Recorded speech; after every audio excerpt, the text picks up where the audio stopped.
My husband moved his girlfriend into our family home while I was visiting my dying mother. What he didn't know was the property records would arrive today, and he's about to learn who really owns the house he's playing house in. The manila envelope felt unnaturally heavy in my hands as I sat in my car, parked across the street from what used to be my sanctuary. Our 3-bedroom craftsman with the wraparound porch and the garden I'd spent 5 years perfecting. The home Stephen and I had searched for during 6 months of weekend open houses, where we'd planned to raise our family, host Christmas dinners, and grow old together.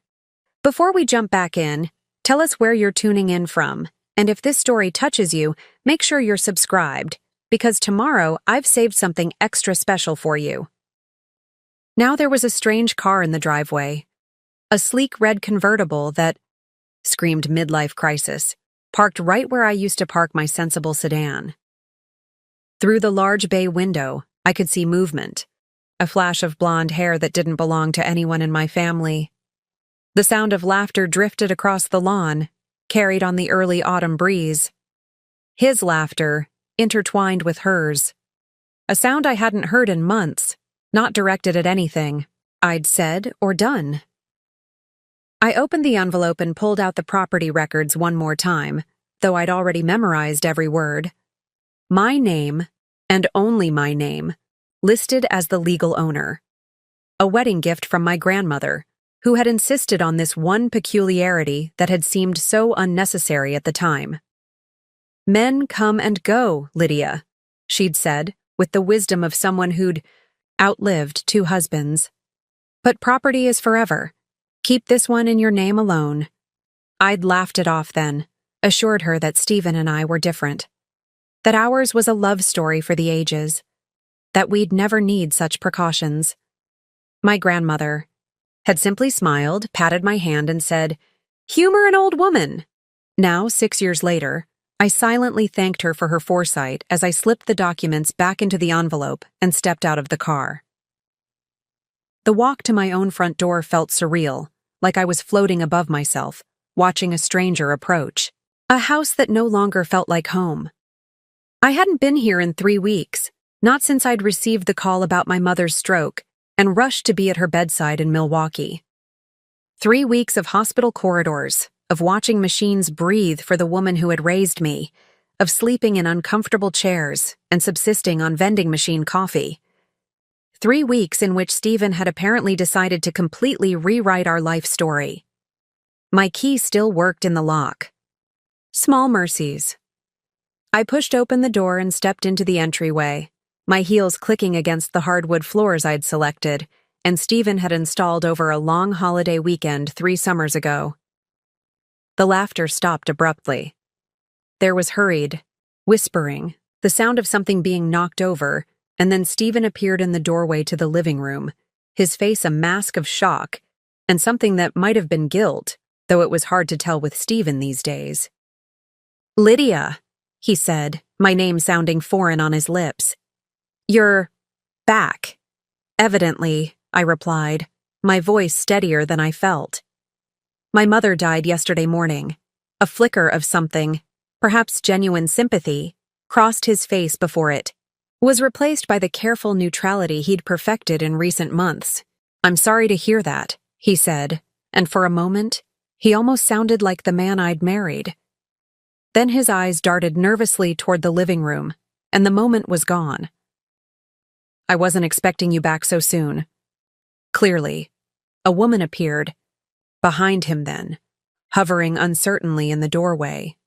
Tall and willowy, with the kind of blonde hair that required regular appointments to maintain. She was younger than me, of course she was, but not by as much as I'd feared. She wore yoga pants and one of Stephen's college sweatshirts, the faded blue one I used to steal on lazy Sunday mornings. Hi," she said, offering an awkward wave. "I'm Anna." Of course she was Anna. Of course she had a name and a voice and a life that had somehow become entangled with mine without my knowledge or consent. She was no longer just the woman from Stephen's Instagram posts, the anonymous blonde colleague he'd mentioned with increasing frequency over dinner conversations. She had a name, and she was wearing my husband's clothes in my house. You must be the marketing consultant, I said, my tone deliberately light. Stevens mentioned working closely with you on the new campaign. Anna's eyes widened slightly, darting to Stephen, who had gone very still beside her. Lydia, he began, a warning note in his voice that I chose to ignore. What I can't quite figure out, I continued, setting my purse down on the entryway table with deliberate care, is why the marketing consultation appears to be happening in our bedroom. I gestured toward the stairs, where several items of clothing had been hastily tossed. A silk blouse in a shade of pink I'd never wear, a single high-heeled shoe that definitely wasn't mine. Anna had the grace to look embarrassed, a flush creeping up her neck and into her cheeks. Stephen, on the other hand, seemed to recover some of his composure, drawing himself up to his full height, his jaw setting in the stubborn way that had once been endearing but now just made me want to scream. I think we should talk privately, he said, glancing meaningfully at Anna, who immediately nodded. I should go, she murmured, already backing toward the stairs. I'll just grab my things. Don't rush on my account, I said, surprising myself with how calm I sounded. After all, I'm the unexpected guest here, aren't I? Stephen's eyes narrowed. This isn't like you, Lydia. You don't do confrontation. And he was right. The old Lydia, the Lydia who had existed 3 weeks ago, before her mother's stroke, before finding her husband playing house with another woman, that Lydia had avoided conflict at all costs. She had swallowed her disappointments, rationalized Stephen's increasingly late nights at the office, and ignored the growing distance between them. But that Lydia had sat by her mother's hospital bed for 21 days, watching the strongest woman she knew fight for every breath, only to lose the battle in the end. That Lydia had held her mother's hand as it grew cold, promised to live more boldly, to stop accepting scraps of happiness. That Lydia was gone, replaced by someone even I didn't fully recognize yet. People change, I said simply. Anna reappeared, clutching a small overnight bag, her face still flushed with embarrassment. I'll call you later, she murmured to Stephen, not quite meeting his eyes. Neither of us moved as she sidled past me and out the front door, the soft click of its closing somehow more final than a slam would have been. Stephen ran a hand through his hair, a nervous gesture I'd once found endearing, and sighed heavily. This isn't how I wanted you to find out. I almost laughed. And how exactly did you plan for me to discover that you'd moved your girlfriend into our home? A text message, a cheerful note on the refrigerator. It's not like that, he insisted, though we both knew it was exactly like that. Anna and I, it just happened. I wasn't looking for this. They never are, I replied, echoing my grandmother's words from long ago. And yet somehow it always manages to just happen. Especially when wives are conveniently out of town. Stephen's expression hardened. Your mother's illness was hardly convenient, Lydia. But you've been gone for weeks. You barely called. What did you expect? The audacity of his question momentarily robbed me of speech. I stared at him, this stranger wearing my husband's face, and wondered how I had missed the transformation. When had the man who had held me through my father's funeral, who had once driven 4 hours to bring me my favorite soup when I was sick with the flu, become someone who could blame me for his infidelity because I was caring for my dying mother? I expected basic human decency, I finally managed, my voice barely above a whisper. I expected the vows we made to mean something. I expected you to be the man I thought I married. He had the grace to look away, his gaze fixing on some point beyond my shoulder. People change, he said, throwing my own words back at me. We've been growing apart for years, Lydia. You just haven't wanted to see it. Perhaps there was some truth to that. Perhaps I had ignored the warning signs, made excuses for his emotional absence, convinced myself that every marriage went through rough patches, but that didn't justify what he'd done. So your solution was to move your girlfriend into our home while I was sitting vigil at my mother's deathbed? I asked, my voice rising despite my efforts to keep it steady. Preparing and narrating this story took us a lot of time, so if you are enjoying it, subscribe to our channel. It means a lot to us. Now back to the story. That's your idea of addressing marital problems? Stephen's jaw tightened. It wasn't planned. Her lease ended and it seemed convenient, I finished for him. How wonderfully convenient for both of you. I want a divorce, he said abruptly, the words hanging in the air between us like a physical thing. I was going to tell you when you got back. Anna isn't just some fling, Lydia. We're serious about each other. I should have been devastated. Some distant part of me recognized that this moment, my husband declaring his love for another woman in the home we had built together, should have broken me. But instead, I felt an odd sense of calm, almost relief. The uncertainty was gone. The pretense was over. I reached into my purse and pulled out the manila envelope. As it happens, I said, I have some paperwork of my own to discuss. Stephen eyed the envelope warily. What's that? Property records, I replied, holding them, out to him. My grandmother's wedding gift to me. Not to us, as it turns out. To me, alone. He took the envelope with visible reluctance, his brow furrowing as he scanned the documents inside. I watched the realization dawn on his face, his expression shifting from confusion to disbelief. This house is in your name, he said slowly. Just your name? Yes. But we bought it together. I helped with the down payment. You contributed to the down payment, I corrected him. As clearly documented in the gift letter, my grandmother's lawyer prepared, a gift that was factored into the ownership arrangement she insisted upon. Stephen's face darkened. You knew about this all along? I knew the house was in my name, I acknowledged. But I never thought it would matter. I never thought we'd be here. I gestured vaguely between us, encompassing all that had broken. I never thought you'd move another woman into my house. Our house, he insisted, but the words sounded hollow even to him, I could tell. No, Stephen, I said quietly. My house. And I'd like you to leave? Stephen stared at me, his expression a mixture of anger and disbelief. This wasn't how he had expected this confrontation to go. He had expected tears, pleading, perhaps even forgiveness. He had expected the Lydia who had always accommodated his needs, who had made excuses for his failings, who had prioritized his happiness above her own. That Lydia was gone. You can't just kick me out, he said, his voice rising. I have rights. I'm your husband. For now, I agreed. But the property laws are quite clear on this point. I've spoken with a lawyer.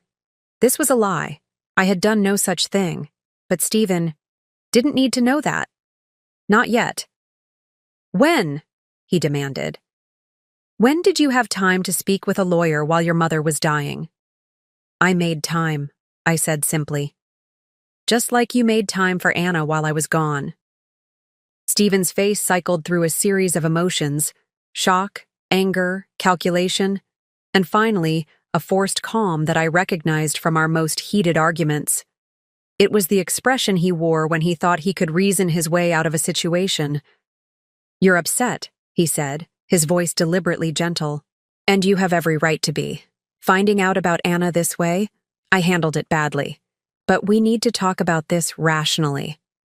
I'm being perfectly rational, I replied, moving past him toward the kitchen. I needed water, needed to ground. Myself in the mundane act of opening my own refrigerator, using my own glass. Small rituals to remind myself that this was still my home, despite the alien presence that had invaded it.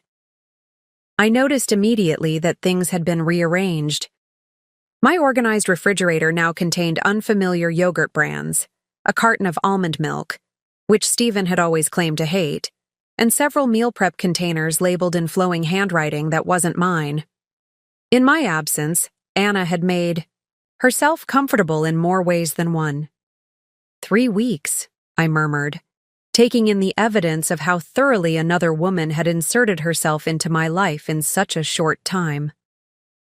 Stephen had followed me and was leaning against the doorframe, watching me with cautious eyes. "What?" "It took you 3 weeks to replace me," I said, turning to face him. "My mother was dying, and you were playing house with your marketing consultant. Did you even think about me at all during that time?" A flash of guilt crossed his face. "Of course I did. I called you." "Twice, Stephen. You called twice in 3 weeks, and both calls lasted less than 5 minutes. He had the grace to look away. I texted too. How's it going? Doesn't count as emotional support while I'm watching." "My mother died," I said, surprised by the steadiness in my voice when inside I felt like I was shattering. "But I guess you were too busy redecorating our bedroom to manage anything more substantial." At the mention of our bedroom, Stephen's expression changed, becoming more guarded. "This isn't productive, Lydia. We need to discuss the house situation." Calmly. "The house situation," I repeated. "You mean the fact that you moved your girlfriend into a house that legally belongs to me? That house situation?" "It's more complicated than that," he insisted. "We're married. I've been paying the mortgage."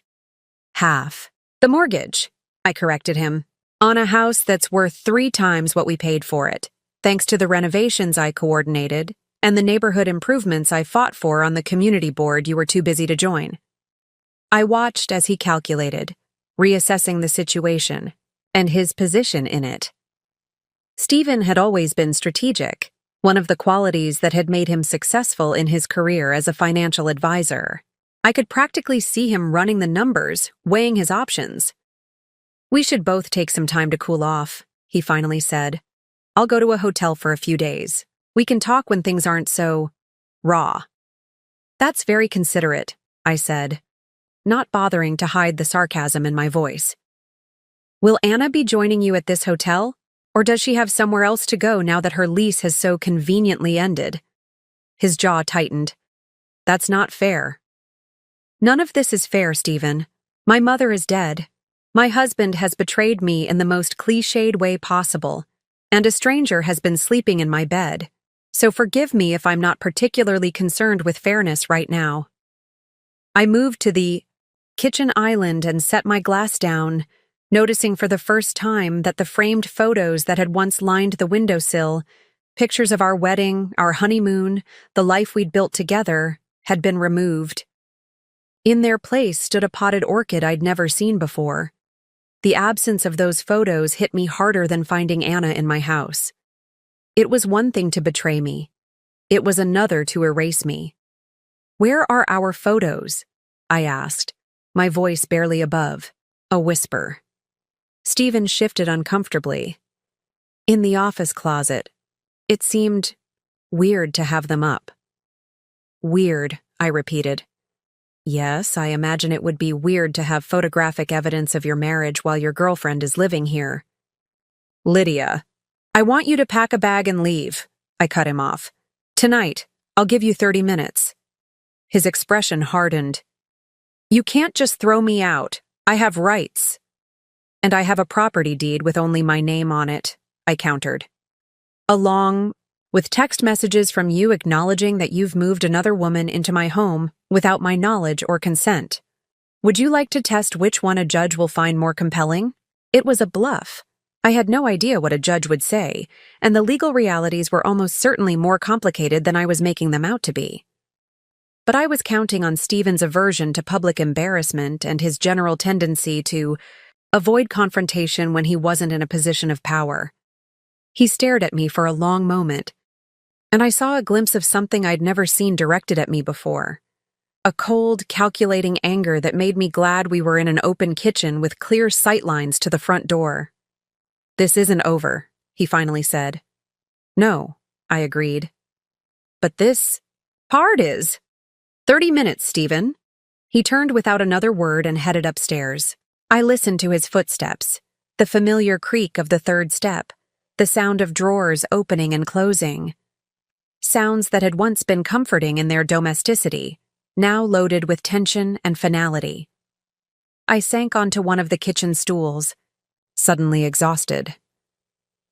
The adrenaline that had carried me through the confrontation was ebbing, leaving behind a bone-deep weariness that had as much to do with my 3 weeks at the hospital as with the current situation. My phone buzzed in my purse. I retrieved it to find a text from Joan, my oldest friend, and the only person who had known I was coming home today. "Did you make it home safe?" I stared at the screen, unsure how to respond. What could I possibly say? "Home safe, but found my husband's. Girlfriend has moved in," seemed both inadequate and melodramatic. Instead, I typed, "We need to talk. Can you come over tomorrow?" Her response was immediate. "That bad?" "I can come now." I hesitated. Part of me wanted Joan here, wanted the buffer of a loyal friend as Stephen packed his things. But another part of me needed to do this alone, to stand on my own 2 feet as I reclaimed my space. "Tomorrow is better. I'll explain then." "Okay, but call if you need me. Anytime." I set the phone down as Stephen reappeared in the kitchen doorway, a large suitcase in one hand and a laptop bag slung over his shoulder. "I'll need to come back for the rest of my things," he said stiffly. "We can arrange a time," I replied, "when I'm not here." He nodded, then hesitated. "Lydia, about the mortgage payment due next week." "I'll handle it," I cut him off, not wanting to have a financial discussion now. "Just like I'll handle my mother's funeral arrangements, alone." A flash of what might have been genuine remorse crossed his face. "I am sorry about your mother. I know how close you were." The sincerity in his voice threatened to crack my composure. This was the problem with long relationships. Even in moments of betrayal, there were threads of real connection, genuine understanding that couldn't be easily severed. "Thank you," I managed, "but that doesn't change where we are now." He shifted the suitcase to his other hand. "I'll have my lawyer contact you about the divorce." Fine. Neither of us seemed to know how to end this bizarre interaction. In movies, there would be a dramatic exit, a slamming door, perhaps even a tearful plea. But real life rarely provided such clean endings. Instead, there was just this awkward moment. 2 people who had once promised to love each other forever, now standing in their shared kitchen, unable to find the right words to close this chapter. "Goodbye, Lydia," he finally said, and walked out. I listened to his footsteps across the hardwood floor, the sound of the front door opening and closing. Through the kitchen window, I watched him load his suitcase into the trunk of his car, his movements mechanical. He didn't look back at the house as he drove away. Only when his taillights had disappeared down the street did I allow myself to truly feel the magnitude of what had just happened. My husband was gone. My marriage was over. My mother was dead. And I was alone in a house that no longer felt like home, surrounded by evidence of another woman's brief tenancy. The tears came then, not the delicate, dignified weeping of a wronged wife in a movie, but ugly, gut-wrenching sobs that bent me double over the kitchen island. I cried for my mother, for the marriage I'd thought I had, for the future I'd planned and lost. I cried until my throat was raw and my eyes were swollen, until there seemed to be no tears left in my body. When the storm of grief finally passed, I straightened up, wiped my face, and took a deep breath. Then I went to the sink, filled a bucket with hot, soapy water, found rubber gloves under the sink, and began to clean. I stripped the sheets from our bed, my bed now, and stuffed them into the washing machine. I scrubbed the bathroom, erasing every trace of the woman who had briefly occupied my space. I returned the photos to the kitchen windowsill, reclaiming my history. It was nearly midnight when I finally collapsed onto the freshly made bed, physically exhausted, but mentally alert. Tomorrow would bring new challenges, calls to lawyers, conversations with friends, the bleak business of arranging my mother's funeral. But tonight, I had reclaimed my home. It was a small victory, but right now, I would take whatever wins I could get. As I drifted toward sleep, one thought crystallized in my mind. This was just the beginning. Stephen thought he had the upper hand because he'd chosen to leave, because he'd been the one to say the word divorce first. But he had underestimated me, just as he had underestimated the legal protections my grandmother had put in place years ago. He would regret that mistake. I would make sure of it. Morning arrived with harsh clarity, sunlight streaming through curtains I hadn't bothered to close the night before. For a blissful moment between sleep and wakefulness, I forgot everything: my mother's death, Stephen's betrayal, the collapse of my marriage. Then reality crashed back, and I lay still, letting the weight of it settle over me like a heavy blanket. My phone buzzed on the nightstand, a text from Joan. "Coming over at 10 with coffee and bagels. No is not an option." I smiled weakly.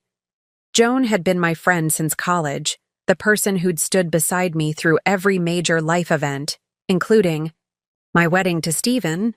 She'd never particularly liked him, a fact she'd diplomatically kept to herself except for one drunken confession during my bachelorette party.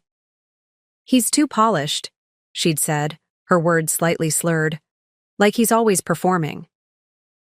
I had dismissed her concerns as typical pre-wedding jitters by proxy.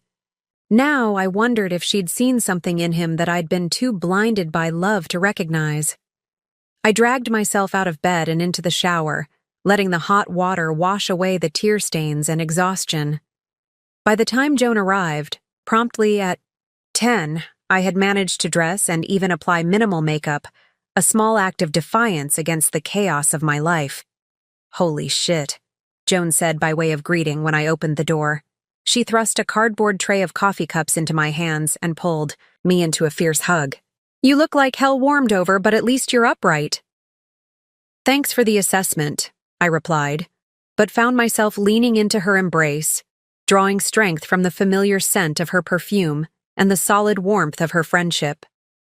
Inside, Joan moved through my kitchen with practiced ease, arranging bagels on a plate, finding cream cheese in the fridge, thankfully one item Anna hadn't replaced with her organic alternatives.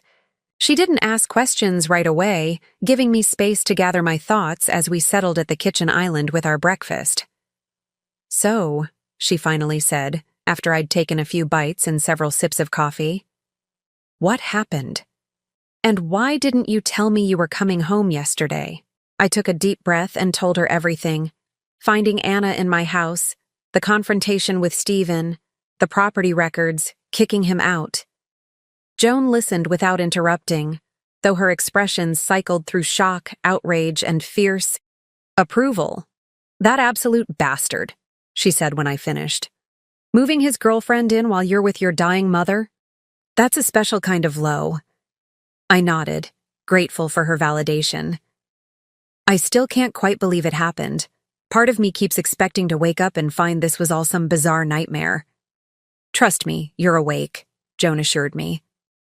"And you handled it like a boss. I can't believe you actually kicked him out." "I had the property records," I reminded her.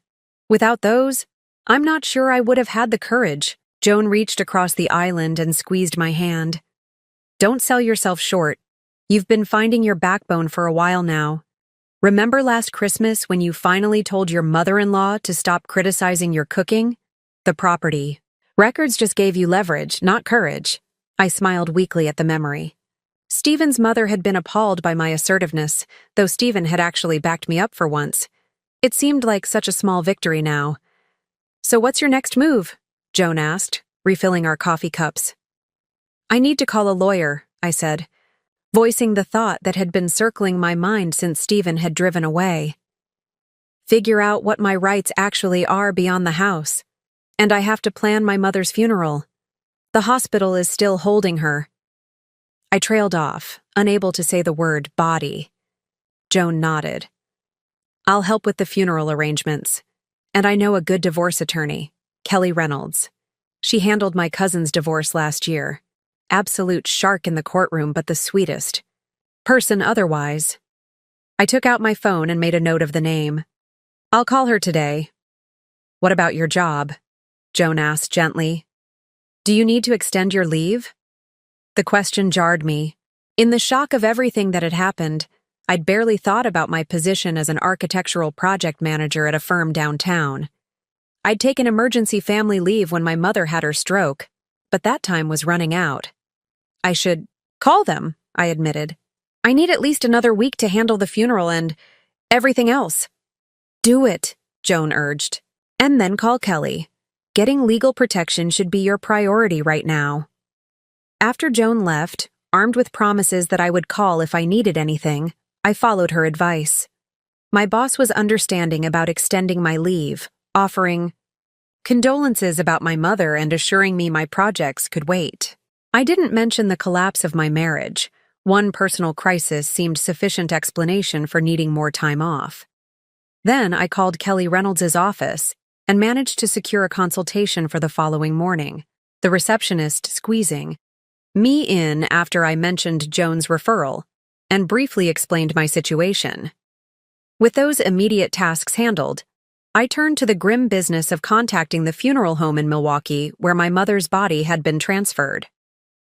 The director was professional and compassionate, guiding me through options for services and burial arrangements. We settled on a small ceremony 3 days later, which would give distant relatives time to make travel arrangements if they wished to attend. By late afternoon, I had made a dozen calls, sent countless emails, and created a detailed to-do list that would carry me through the next several days. The activity had kept the worst of my grief and shock at bay, giving me purpose and direction when I might otherwise have collapsed. But as evening approached, bringing with it the peculiar silence of an empty house, the weight of everything I'd lost pressed down on me again. On impulse, I reached for my phone and pulled up Stephen's contact information. Despite everything, some irrational part of me still wanted to talk to the person who had been my partner for nearly a decade, who had stood beside me when my father died, who knew my history and my heart in ways no one else did. Before I could talk myself out of it, I pressed call.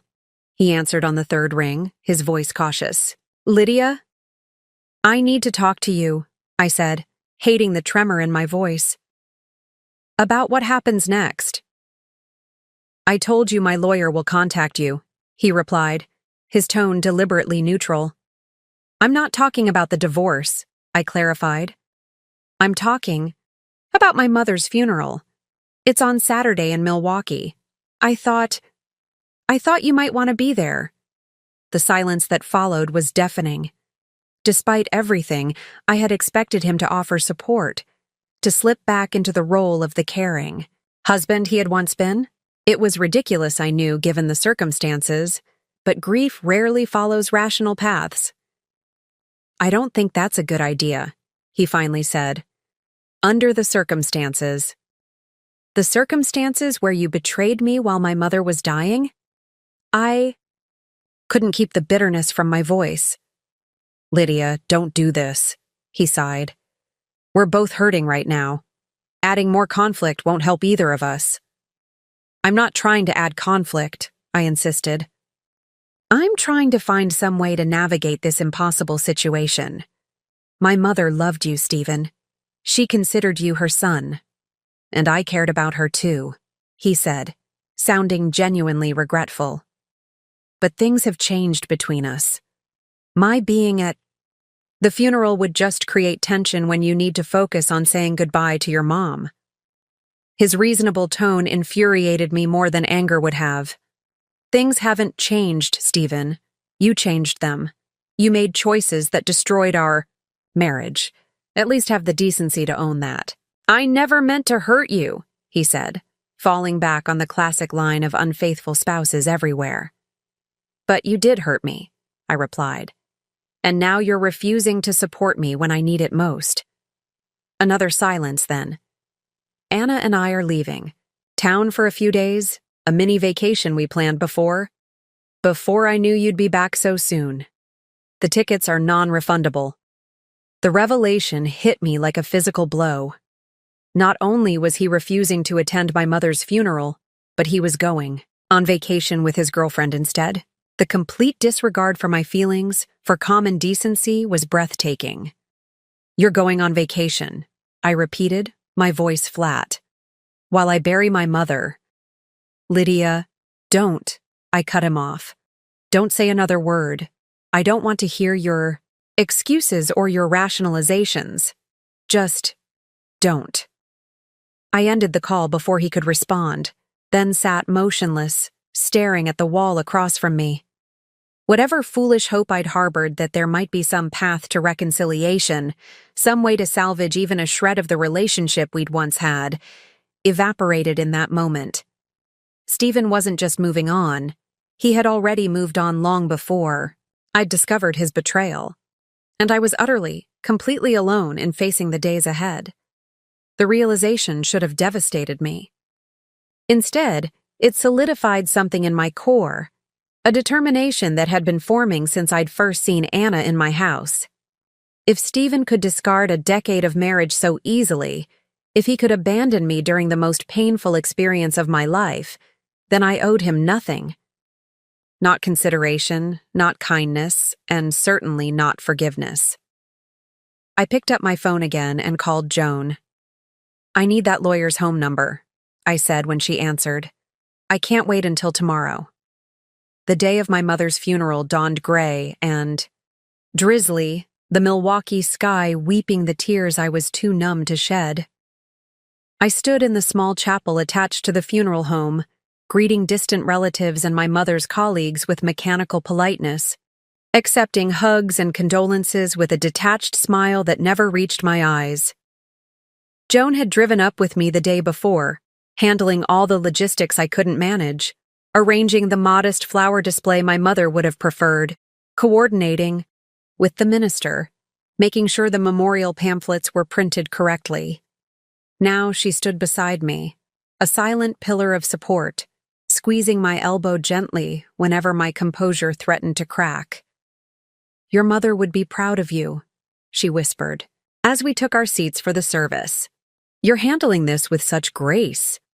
But grace was the last thing I felt as I sat through the eulogies and prayers. Inside, I was a hurricane of rage and grief, fury at Stephen's absence mingling with the raw pain of my mother's loss until I could barely distinguish between the two. When it came time for me to speak, I managed to deliver the words I'd carefully prepared, sharing memories of my mother's strength, her humor, her unwavering support. But it felt like someone else was speaking through me, some automaton who could function while the real Lydia huddled in a dark corner of my mind, screaming into the void.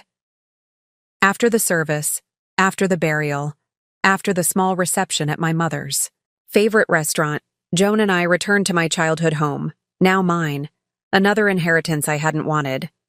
We walked through the quiet rooms, the air still heavy with my mother's presence. Her books stacked beside her reading chair, her gardening shoes by the back door, her half-finished crossword puzzle on the kitchen table. "I can't stay here tonight," I said suddenly, the words escaping before I'd fully formed the thought. "It's too—" "I know," Joan cut in, sparing me from having to articulate the suffocating weight of absence that filled the house. "We'll get a hotel. We can come back tomorrow to start sorting things." But even the bland anonymity of the hotel room offered little respite. As soon as Joan fell asleep in the adjacent bed, the dam I'd built around my emotions began to crack. I slipped into the bathroom, turned on the shower to mask any sounds, and finally allowed myself to break down completely. I cried for my mother, for the conversations we'd never have, for the milestones she'd never witness. I cried for my marriage, for the life I'd thought I was building, for the children Stephen and I had talked about having someday, children who would now never exist. I cried until I was empty, hollowed out, a shell of the woman I'd been just a month ago. When I finally emerged, face raw from tears and hotel washcloth, Joan was sitting up in bed, the bedside lamp casting her in gentle light. "I heard you," she said simply. "Do you want to talk about it?" I shook my head, then changed my mind and nodded, collapsing onto my bed. "Everything is gone, Joan. My mother, my marriage, the future I planned. It's all just gone. She moved to sit beside me, wrapping an arm around my shoulders. I know it feels that way right now, but you're still here, and you can build a new future. I don't know how, I admitted, the words barely audible. I've spent the last decade being Stephen's wife, being my mother's daughter. Who am I without them? You're Lydia, Joan said firmly, the woman who redesigned her entire kitchen from scratch because she couldn't find exactly what she wanted. The woman who organized a community fundraiser to save the local library. The woman who just faced the worst day of her life with more strength than most people show in a lifetime. I let her words wash over me, wanting desperately to believe them, but feeling disconnected from the person she was describing. That Lydia seemed like a distant acquaintance, someone I'd known long ago but could barely remember now. I feel like I'm drowning, I confessed. Every time I think I've hit bottom, the floor drops out again. Joan's arm tightened around me. Then I'll be your life raft. And when you're ready, I'll help you find your way back to shore. But right now, you just need to keep your head above water. We sat in silence for a long moment, the hotel air conditioning humming softly in the background. Finally, I asked the question that had been haunting me since Stephen's revelation about his vacation. Do you think he ever really loved me? Joan sighed, considering her answer carefully. I think he loved the idea of you.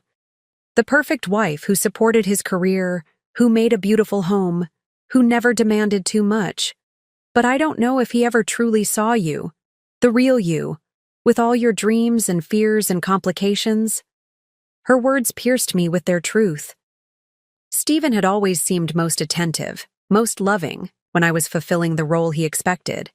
The admiring wife, the gracious hostess, the understanding partner who accepted his late nights at work without question. The times I'd stepped outside that role, when I'd pursued my own career advancement, when I'd disagreed with him publicly, when I'd needed emotional support rather than offering it, those were the times tension had crept into our relationship. Was such a fool, I whispered. No, Joan said firmly. You were a woman who loved deeply and trusted completely. That's not foolish, Lydia. That's beautiful. Stephen's the fool for throwing it away. We returned to our separate beds eventually, but sleep eluded me. I stared at the textured hotel ceiling, my mind racing through the ruins of my life, searching for some path forward that didn't terrify me. My buzzing phone broke the night stillness. I grabbed it quickly, not wanting to wake Joan, and frowned at the unknown number lighting up my screen. It was nearly 2 a.m. Who would be calling at this hour? Hello? I answered cautiously. Is this Lydia Calloway? The woman's voice was unfamiliar, her tone professional but gentle. Yes. Who's this? My name is Officer Rivera with the Milwaukee Police Department. I'm calling about your property on Maple Street. My mother's house. My house now. My heartbeat accelerated. What about it? I'm afraid there's been a break-in, she said. The alarm system alerted us and we responded, but the intruders had already fled. There's significant damage, and we need you to come assess what might be missing. I sat up, fully alert now. I'll be there as soon as I can. 20 minutes, maybe. After hanging up, I woke Joan and explained the situation. We dressed quickly and drove through the quiet Milwaukee streets, my mind cycling through terrible scenarios. Had it been random vandals? Thieves who knew the house was empty after the funeral? Or something more targeted? The police cruiser was still parked outside when we arrived, lights silently flashing, illuminating the block in alternating blue and red. Officer Rivera, a petite woman with a no-nonsense demeanor, met us on the porch. The damage is mostly in the study and master bedroom, she explained as she led us inside. Drawers emptied, furniture overturned. It looks like they were searching for something specific. She was right. The living room and kitchen were untouched, but my mother's study was devastated. Desk drawers pulled out and dumped, books swept from shelves, the small safe in the closet pried open and emptied. The safe, I said numbly. What was in it? We were hoping you could tell us, Officer Rivera replied. I shook my head. I don't know. My mother never shared the combination with me. I was planning to hire someone to open it next week. The bedroom was even worse. The mattress had been slashed, the contents of every drawer strewn across the floor. My mother's jewelry box lay empty on the dresser, the modest collection of pieces she'd treasured. Her wedding ring, my grandmother's pearls, the sapphire bracelet my father had given her on their anniversary. All gone. This wasn't random, Joan said quietly as we surveyed the damage. Random burglars don't slash mattresses. They were looking for something. Officer Rivera nodded. That's our assessment as well. Ms. Calloway, can you think of anything your mother might have had that someone would want this badly? Documents, valuables we can't see are missing? I shook my head, overwhelmed by this fresh violation on a day already marked by grief. No, nothing. She was a community college professor. She didn't have enemies or secrets. But even as I said, the words I remembered my mother's last coherent conversation before the stroke had robbed her of speech. She'd been agitated, insisting I look in her safe after she was gone. There's something you need to see, she'd said. Something about Stephen. I'd assumed it was delirium, her mind confusing past and present. Now I wasn't so sure. Actually, I said slowly, there might have been something, but I don't know what. As Officer Rivera took notes and promised increased patrols in the area, I stood in the wreckage of my mother's life, a terrible suspicion forming in my mind. The timing was too perfect, too coincidental. A break-in the night after the funeral, targeting the safe my mother had specifically mentioned in relation to Stephen. Do you think?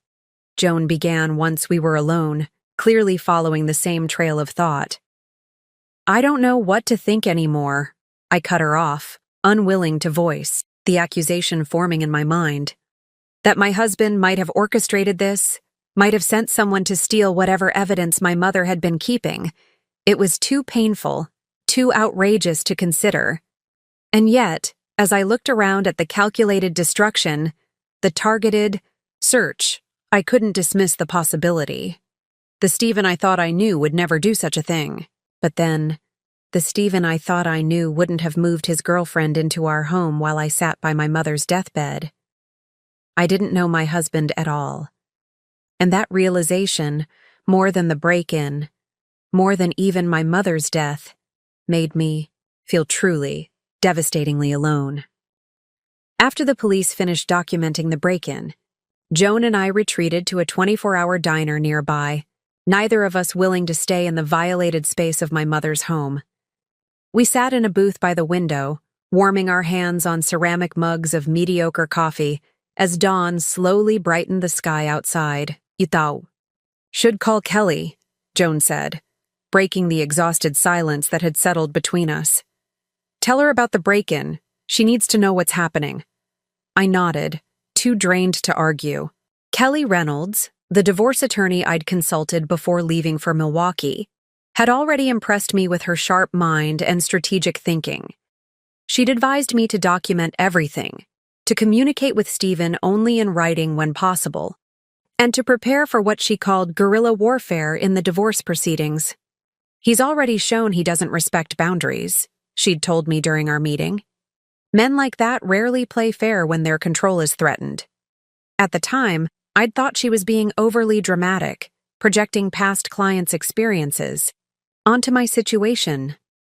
Now, staring at my distorted reflection in the diner window, I wondered if she'd understood Stephen better after one conversation than I had after a decade of marriage. I'll call her when it's a reasonable hour, I promised. But I need to figure out what was in that safe first. Joan frowned. How? It was cleaned out. Not everything requires physical evidence, I said, an idea forming. My mother may have been secretive, but she was also methodical. If she knew something about Stephen, she would have documented it.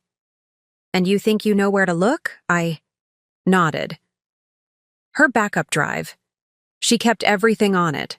Research, photos, personal documents. She was paranoid about losing her work, so she updated it religiously. I managed a weak smile. Who knew her digital hoarding might actually come in? Handy? Where is it? Joan asked. In her office at the college. She kept it in her desk drawer.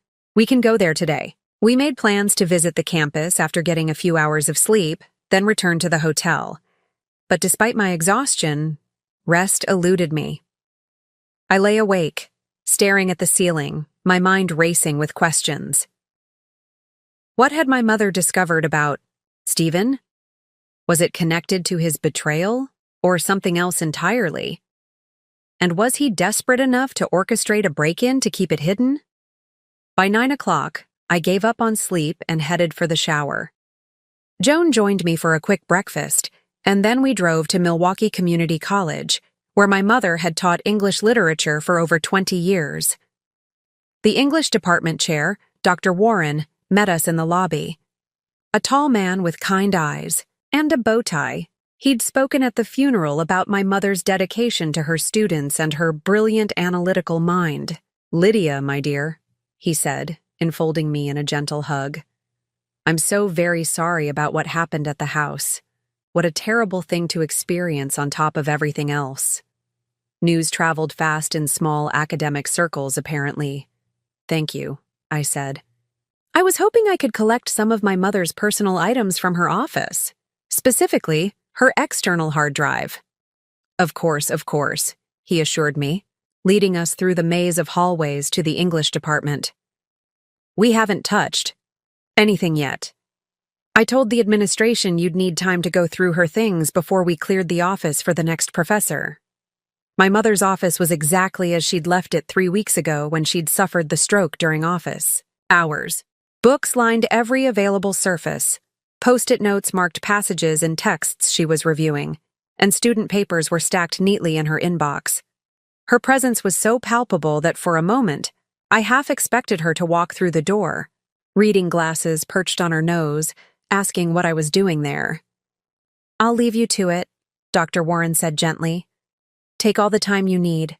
And Lydia, your mother was immensely proud of you. She talked about you constantly. The simple statement hit me like a physical blow. I'd known my mother loved me, of course. But hearing that she'd spoken about me with such pride to her colleagues made her absence suddenly acutely painful again. Once we were alone, Joan helped me search the desk drawers for the external drive. We found it exactly where I'd expected, in the bottom right drawer, nestled in its protective case. Now what? Joan asked as I held the small device in my palm. Now we need a computer, I said, glancing at my mother's desktop. But not here, somewhere private. We settled on the campus library, finding a quiet study room in the back where we could connect the drive to Joan's laptop. As the contents loaded, my hands trembled slightly. Whatever my mother had wanted me to find, I was about to discover. The drive was organized with my mother's characteristic precision.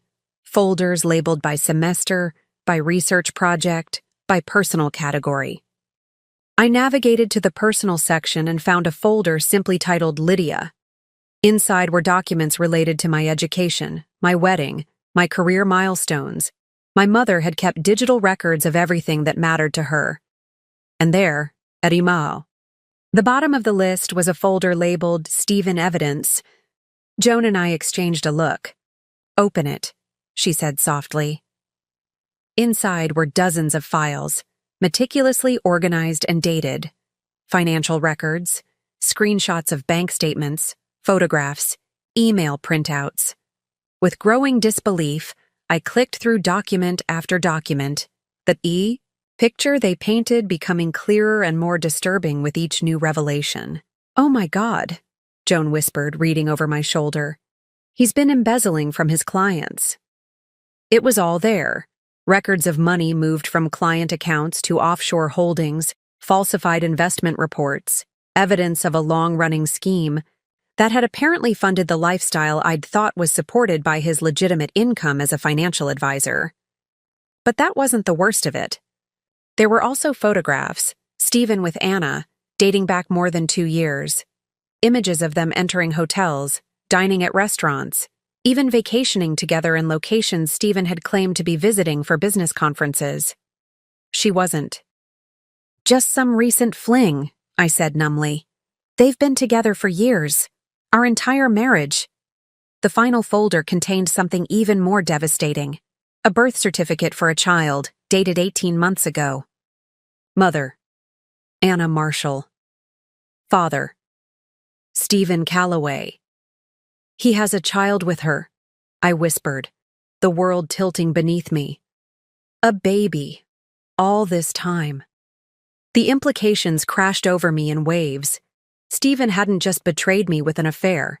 He'd built an entire parallel life with Anna. They had a child together, a fact he'd hidden while still sharing my bed, while still discussing having children with me someday. "I'm so sorry, Lydia," Joan said, her voice thick with anger and compassion. "This is beyond betrayal. There aren't even words for what this is." I sat back in the chair, struggling to process the magnitude of the deception. Every anniversary dinner, every weekend trip, every intimate moment we'd shared over the past 2 years, all of it had been a lie. While I'd been planning our future, Stephen had already created one with someone else. That's why he was so desperate. To get whatever was in my mother's safe, I said, the pieces finally clicking into place. She must have been investigating him, gathering evidence, but how did she know? How did she figure it out when I had no idea? "Your mother was brilliant," Joan reminded me. "And she was looking out for you. She always had." A new file caught my eye, a text document simply titled, "For Lydia." I clicked it open with trembling fingers and found a letter from my mother, dated just weeks before her stroke. "My dearest Lydia, if you're reading this, I'm either gone or have finally found the courage to show you the truth. I've spent months debating whether to share what I've discovered, not wanting to cause you pain, but I've come to believe that living in ignorance is ultimately more harmful than facing difficult truths. It began with a chance encounter. I saw Stephen with a woman at a restaurant in Chicago when he was supposedly at a conference in New York. My first instinct was to confront him, but something held me back. Instead, I started paying attention, asking questions, following trails that led to the evidence I've compiled here. What you do with this information is, of course, entirely your decision. I know you love Stephen, and I know how devastating this revelation will be. But you deserve to make choices based on reality, not illusion, no matter how painful that reality might be. You are stronger than you know, my darling girl. Whatever path you choose, remember that strength. Remember that you are your mother's daughter, and we do not break easily. All my love." Mom tears blurred my vision as I read her final words to me. Even in death, my mother was protecting me, guiding me, giving me the tools I needed to face an unthinkable betrayal. She knew, I whispered. All this time she knew, and she was gathering evidence to protect me. Joan squeezed my shoulder. "What are you going to do?" I stared at the screen, at the evidence of years of deception spread before me. The numbness that had enveloped me since the funeral was receding, replaced by something harder, colder, and infinitely more focused. "I'm going to make copies of everything," I said, my voice steadier than I'd expected. "Then I'm going to call Kelly, and then—" I took a deep breath, feeling something shift within me, some fundamental transformation, taking root. "Then I'm going to make Stephen wish he'd never betrayed either of us." Kelly Reynolds' office occupied the entire top floor of a historic building in downtown Milwaukee, with floor-to-ceiling windows overlooking the river.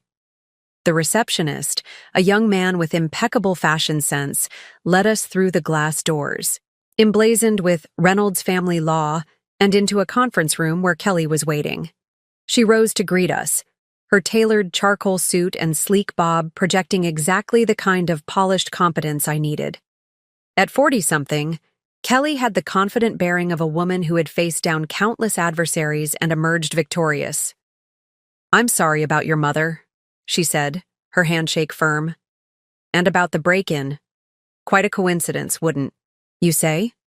I appreciated that she didn't pretend it was anything else. Not a coincidence at all, I replied, setting my laptop on the conference table. And I have proof. Over the next hour, Joan and I walked Kelly through the contents of my mother's external drive, the financial records documenting Stephen's embezzlement, the evidence of his long-standing affair with Anna, and most damning of all, the birth certificate, confirming they had a child together. Kelly took meticulous notes, occasionally asking clarifying questions, but mostly listening with an expression of growing calculation. I could almost see the strategic wheels turning behind her sharp eyes. "This changes everything," she said when we finished. "Your divorce just went from standard to significantly complex and potentially very advantageous for you." "What do you mean?" I asked. "Financial fraud during a marriage creates enormous leverage," Kelly explained, "especially when it's paired with evidence that someone has intentionally hidden assets, which your husband has clearly done. The courts take a very dim view of that behavior." "So what's our next step?" Joan asked, leaning forward. Kelly closed her notebook and tapped her pen against it thoughtfully. "We need to secure these documents legally. Right now, they're excellent intelligence, but we need to transform them into admissible evidence." "How do we do that?" I asked. "First, we file for an emergency court order to freeze your joint assets before Stephen can move or hide them further. The evidence of embezzlement is compelling enough that a judge will likely grant it." She made a note. "Second, we get a forensic accountant to analyze these financial records and prepare expert testimony. I have someone I work with regularly who specializes in uncovering hidden assets in divorce cases." Kelly looked up at me, her expression serious. "However, we also need to consider the criminal implications. What your husband has done isn't just grounds for divorce, it's potentially criminal fraud. Are you prepared for where this might lead?" The question gave me pause. Was I ready to see Stephen potentially face criminal charges? To be responsible for sending the father of my once-planned children to prison? 6 weeks ago, the very thought would have been unimaginable. But the man I'd discovered wasn't the man I'd married. He wasn't even the man I'd thought I was divorcing just days ago. "I need to think about that aspect," I said honestly. "But I want to use everything we have to protect myself and get what I'm entitled to." Kelly nodded. "That's fair. And strategically, the threat of criminal exposure often motivates very generous settlement offers. Sometimes more than what you'd get at trial." She stood and walked to a whiteboard mounted on the conference room wall. "Let's map out exactly what we're dealing with and what resources we'll need." Over the next 2 hours, Kelly methodically outlined our strategy, breaking it down into immediate actions, short-term goals, and long-term objectives. She assigned tasks with the efficiency of a military commander planning a complex operation. "You need a team," she explained as she wrote names and contact information on the whiteboard. "A forensic accountant to track the money trail, a private investigator to document the ongoing relationship and potentially uncover additional evidence, a financial advisor, one with no connection to Stephen, to help you understand your current position and future needs." I watched as the list grew, feeling both overwhelmed and oddly reassured. For the first time since discovering Stephen's betrayal, I felt like I had a roadmap, a way forward through the chaos. "What about the authorities?" Joan asked. "Should we report the embezzlement?" Kelly considered this. "That's Lydia's decision. But from a strategic perspective, having the evidence and decision of whether to report it creates significant leverage. Once it's reported, that leverage diminishes somewhat." She turned to me. "The other factor to consider is the impact on innocent parties, his clients who've been defrauded, for instance. There are ethical considerations beyond your divorce." Nodded, understanding the complexity of the situation. "For now, I want to focus on protecting myself and establishing my legal position. We can decide about reporting later, when I have a clearer picture of everything." "Good," Kelly said approvingly. That gives us time to assemble the strongest possible case while maintaining maximum flexibility. She checked her watch. I need to file the emergency motion to freeze assets immediately. The temporary restraining order against removing or hiding marital property as well. Do you have time to review and sign the paperwork now? Of course, I said, grateful for her urgency. While Kelly stepped out to have her assistant prepare the documents, Joan squeezed my hand. You okay? This is a lot to process. I took a deep breath, considering the question. Was I okay? My mother was dead. My husband had betrayed me in ways I was still struggling to comprehend. My life had been upended completely in less than a month. No, I admitted. I'm not okay, but I'm going to be. For the first time, I actually believed it. Kelly returned with a stack of papers requiring my signature. As I read through the legal documents detailing the freeze on our joint accounts, the formal request for financial disclosures, and the petition for exclusive use of the family home, the reality of what was happening hit me anew. This wasn't a bad dream I would wake from. It was my life now. What happens when Stephen gets served with these papers? I asked, signing the last document with a hand that trembled slightly. He'll likely contact his lawyer immediately, Kelly said. If he hasn't already retained one. Given the evidence we have, I expect they'll reach out quickly to discuss settlement options. And if they don't? Kelly's expression hardened slightly. Then we escalate. We can request an emergency hearing for temporary support and file for contempt if he attempts to circumvent the asset freeze. The judge assigned to your case will determine interim financial arrangements while the divorce proceeds. She gathered the signed documents. But understand this. Most divorce cases settle before trial, even contentious ones like yours. No one wants their dirty laundry aired in open court, especially someone with as much to hide as your husband. After finishing with Kelly, Joan and I met with the forensic accountant she'd recommended, Samuel Weiss, a former IRS investigator with a reputation for finding money others had worked hard to conceal. Financial criminals follow patterns, explained as he examined the documents I'd brought. Even sophisticated ones. Your husband's scheme is actually fairly common in the financial advisory world. Skimming from client accounts, creating false statements, using the embezzled funds to support a lifestyle beyond his legitimate means.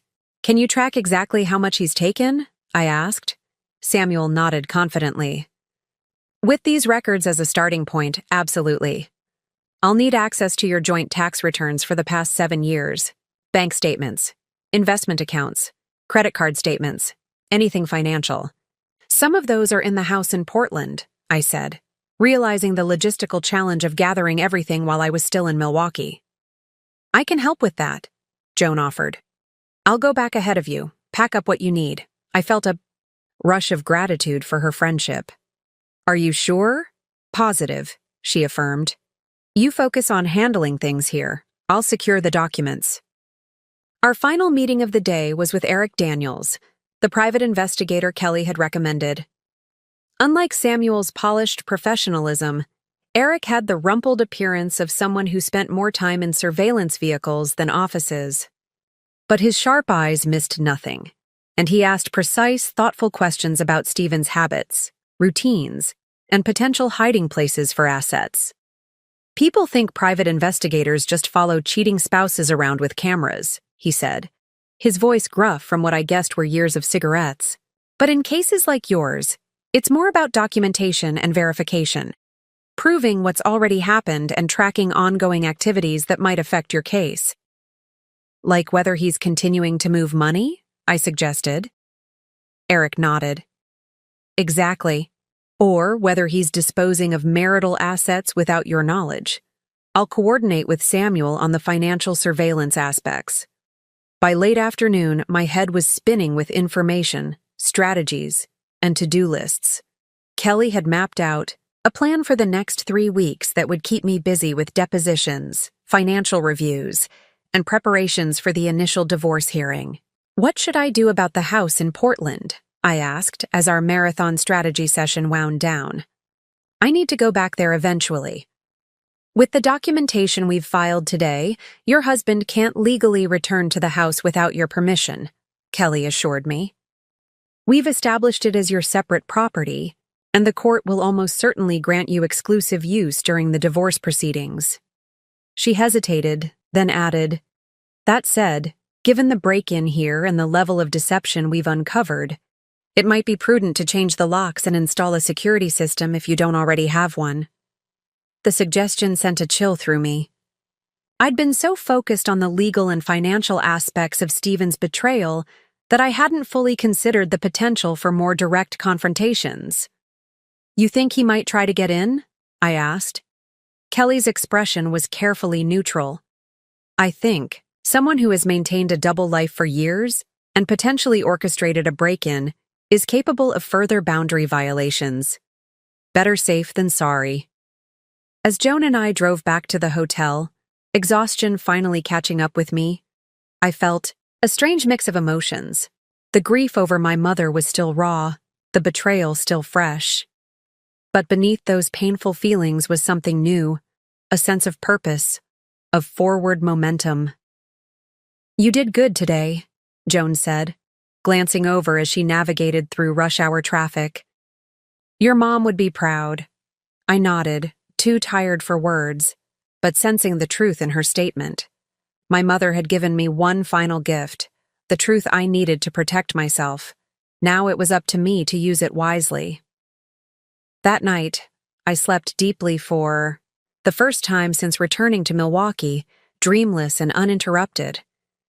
When I woke the next morning, the path ahead still seemed daunting, but no longer impossible. I had a plan. I had resources.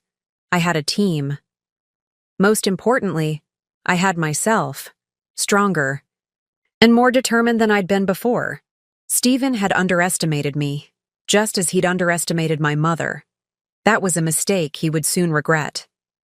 The next 3 days passed in a whirlwind of meetings, paperwork, and preparations.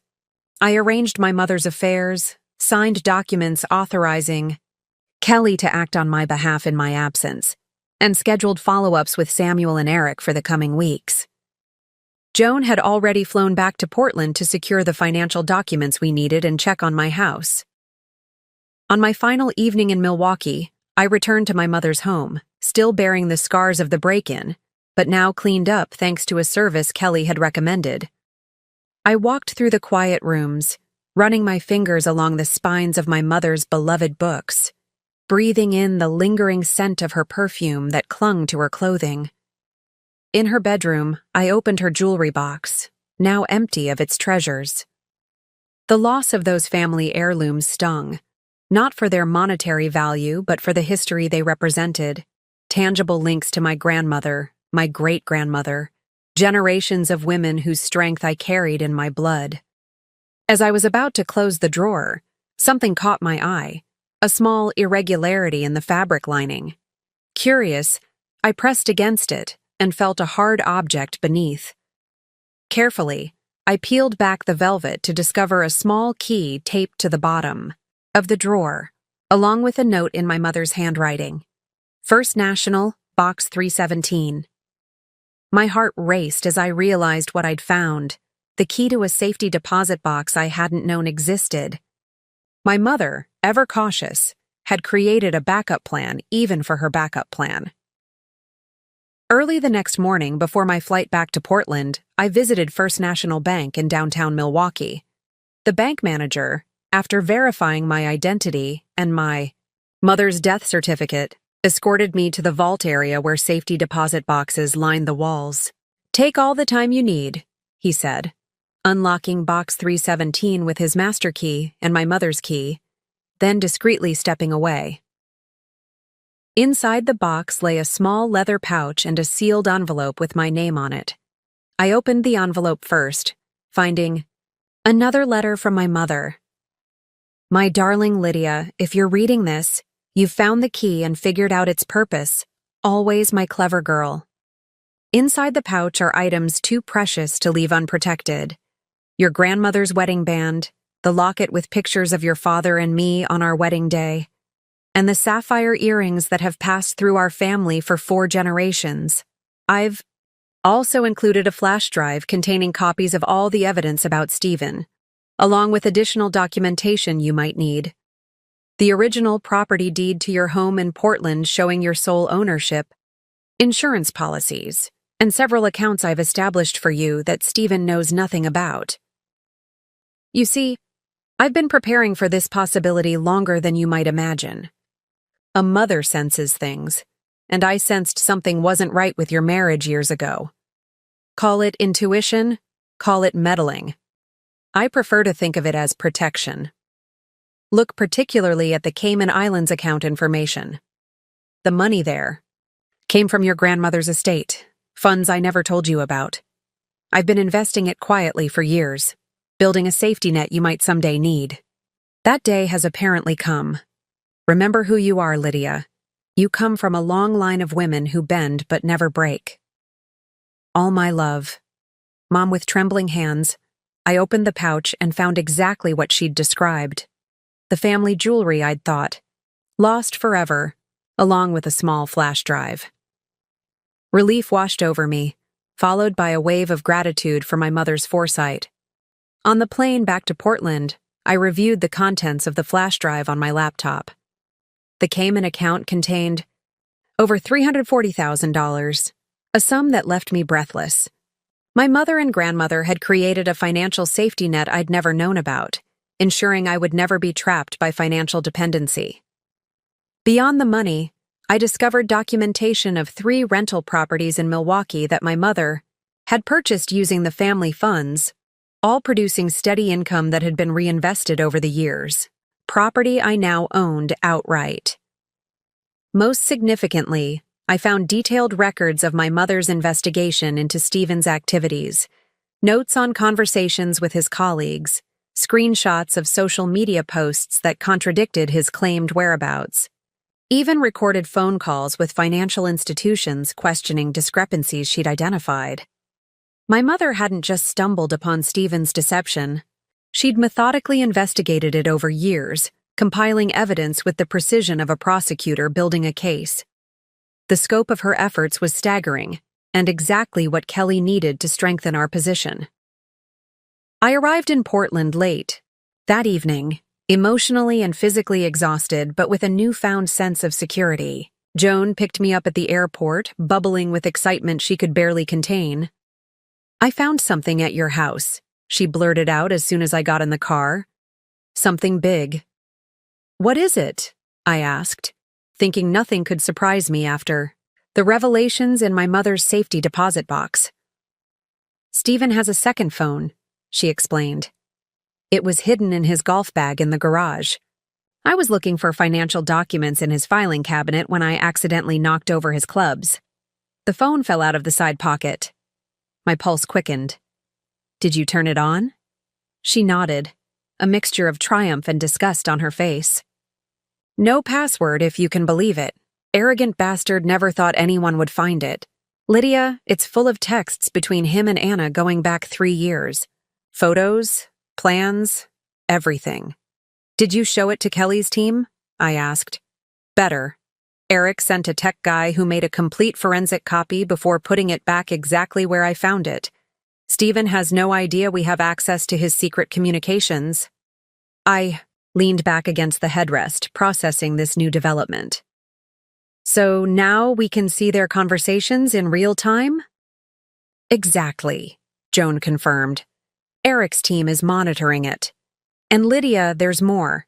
The texts mention other bank accounts, properties in Anna's name that Stephen paid for. They've been planning this for years. How to hide assets, how to minimize what you'd get in a divorce." Instead of feeling devastated by this additional betrayal, I felt a strange sense of calm certainty. Every new revelation only confirmed what I already knew, that the man I'd married was a stranger, a carefully constructed facade hiding something rotten at the core. But now, for the first time, I had the advantage. While Stephen believed he still controlled the narrative, still held all the cards, I was gathering resources and information he didn't know I possessed. His careful plans, his hidden assets, his secret communication, all of it now visible to Me while he remained in the dark. He thinks I'm just the grieving, betrayed wife, I said quietly as we drove through the nighttime streets of Portland toward my house. He has no idea what's coming. Joan glanced at me, a smile spreading across her face. No, he really doesn't. And in that moment, I felt something I hadn't experienced since before my mother's stroke, a sense of power, of agency over my own life. Stephen had underestimated me, had counted on my compliance and ignorance. That mistake would cost him everything. The following morning, I woke in my own bed for the first time in nearly a month. The house felt different, cleaner somehow, without Stephen's presence. Joan had not only gathered the financial documents we needed, but had also taken it upon herself to change the locks, install a security system, and remove every trace of Anna's brief residence. I burned the sheets, she'd admitted with a slightly manic gleam in her eye. Probably unnecessary, but extremely satisfying. Over coffee at my kitchen island, we connected with Kelly via video call to share the discoveries. From my mother's safety deposit box and the contents of Stephen's secret phone, Kelly's professional composure cracked briefly, a smile of genuine delight crossing her face as she processed the implications. "This is extraordinary," she said, tapping notes into her tablet. "The hidden accounts in the Caymans, the real estate, holdings in Anna's name, the second phone. It's a perfect storm of discoverable assets and documented deception." "So what do we do with all of it?" I asked, cradling my coffee mug between my palms. Kelly's expression turned thoughtful. "We have multiple paths available, each with different advantages. The question is, what outcome are you seeking, Lydia? Maximum financial recovery? Public exposure? A swift resolution? The strategy changes depending on your primary goal." It was a question I'd been turning over since discovering the extent of Stephen's betrayal. What did I want? Revenge? Justice? Simply to move on with my life? "I want 3 things," I said slowly, the objectives crystallizing as I spoke them aloud. "First, I want financial security. Everything I'm legally entitled to, plus compensation for his deception. Second, I want him to face consequences for what he's done, not just to me, but to his clients. And third," I paused, realizing the final goal was the most important to me. "I want the truth acknowledged, not hidden in confidential settlements or sealed court records, but publicly recognized. I'm tired of being the only one carrying the burden of his lies." Kelly nodded, understanding in her eyes. "Those are clear objectives, and they help us narrow our approach. Let me outline what I think our best strategy would be." Over the next hour, Kelly mapped out a comprehensive 3-phase plan that addressed each of my goals while maintaining maximum leverage at every stage. "Phase 1 is information gathering and strategic positioning," she explained. "We've already begun this with the emergency orders to freeze assets and secure the house. The next step is a complete forensic accounting of all marital finances, legitimate and hidden." Samuel, who had joined the call midway through, weighed in on the financial aspects. "Based on what we've uncovered so far, I estimate Stephen has diverted at least $1.2 million from both marital assets and client funds over the past 3 years. The properties held in Anna's name add another $900,000 in concealed assets, all of which should be subject to division in the divorce proceedings," Kelly added. "Under the laws of your state, assets acquired during marriage, even those deliberately hidden, are considered marital property." "What about the money he stole from clients?" I asked, the ethical implications weighing on me. "That brings us to phase 2, Kelly continued. "Strategic disclosure and negotiation. Once we have comprehensive documentation of Stephen's financial misconduct, we create a settlement proposal that includes full financial disclosure, client restitution, and a division of assets that acknowledges his misconduct." Eric joined the discussion at this point, his gruff voice adding a note of pragmatism. "The key is timing. We want to approach him with our settlement offer at precisely the moment when the pressure is highest, but before he realizes the full, extent of what we know. How do we determine that moment? Joan asked. That's where the second phone becomes crucial, Eric explained. We're monitoring his communications with Anna. Based on their recent exchanges, he believes you're still focused on grieving your mother and hasn't realized you've discovered his financial improprieties. He's planning to file for divorce next week, I added, recalling the texts Joan had shown me. He thinks he'll control the process because he's prepared and I'm not. Kelly smiled thinly. Perfect. We'll let him file, wait 48 hours for him to feel secure in his position, then counter with our complete package of evidence and demands. What if he refuses to settle? I asked, the possibility nagging at me. Then we move to phase 3, Kelly said, her tone hardening slightly. Full exposure and litigation. We file complaints with the SEC and the state licensing board regarding the client fund misappropriation. We petition the court for full disclosure of all financial improprieties as part of the divorce proceedings, and we ensure that any attempt to seal the records is vigorously opposed. Would that work? Joan asked skeptically. Not all records can be kept public, Kelly acknowledged. But in cases involving financial fraud, courts often allow greater transparency. And frankly, even the threat of public exposure is usually enough to bring an adversary back to the settlement table. As the strategy session continued, we refined the plan further, addressing potential challenges and contingencies. Samuel would accelerate the forensic accounting process, focusing first on documenting the most egregious examples of financial misconduct. Eric would continue monitoring Stephen's communications while also gathering evidence about his ongoing activities. Kelly, meanwhile, would prepare a comprehensive settlement proposal that included not just financial terms, but also conditions regarding disclosure and restitution. The beauty of this approach, she explained as we wrapped up, is that it gives Stephen the illusion of choice while actually controlling the narrative at every step. He can choose to settle quietly with fair terms, or he can face public exposure and potentially criminal consequences. But either way, you achieve your objectives. After the call ended, Joan squeezed my hand. How are you feeling about all this? I considered the question carefully. The plan Kelly had outlined was aggressive, calculated to leverage every advantage we had discovered. It would expose Stephen's deception completely, force him to make restitution, and ensure I received everything I was legally entitled to. But it would also be confrontational, potentially messy, and would require me to stand firm against someone who had once been the center of my world. I searched for the right word. Resolved. This isn't about vengeance. It's about justice and truth. Stephen made his choices repeatedly over years. Now, he needs to face the consequences of those choices. Joan nodded approvingly. That's my girl. That afternoon, I received a text from Stephen, the first direct communication since our phone call before my mother's funeral. We need to discuss divorce arrangements. My lawyer will be contacting yours. Hope we can keep this civil.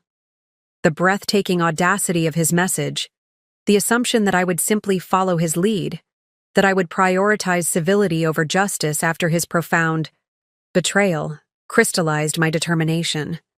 I showed Joan the text, a wry smile tugging at my lips.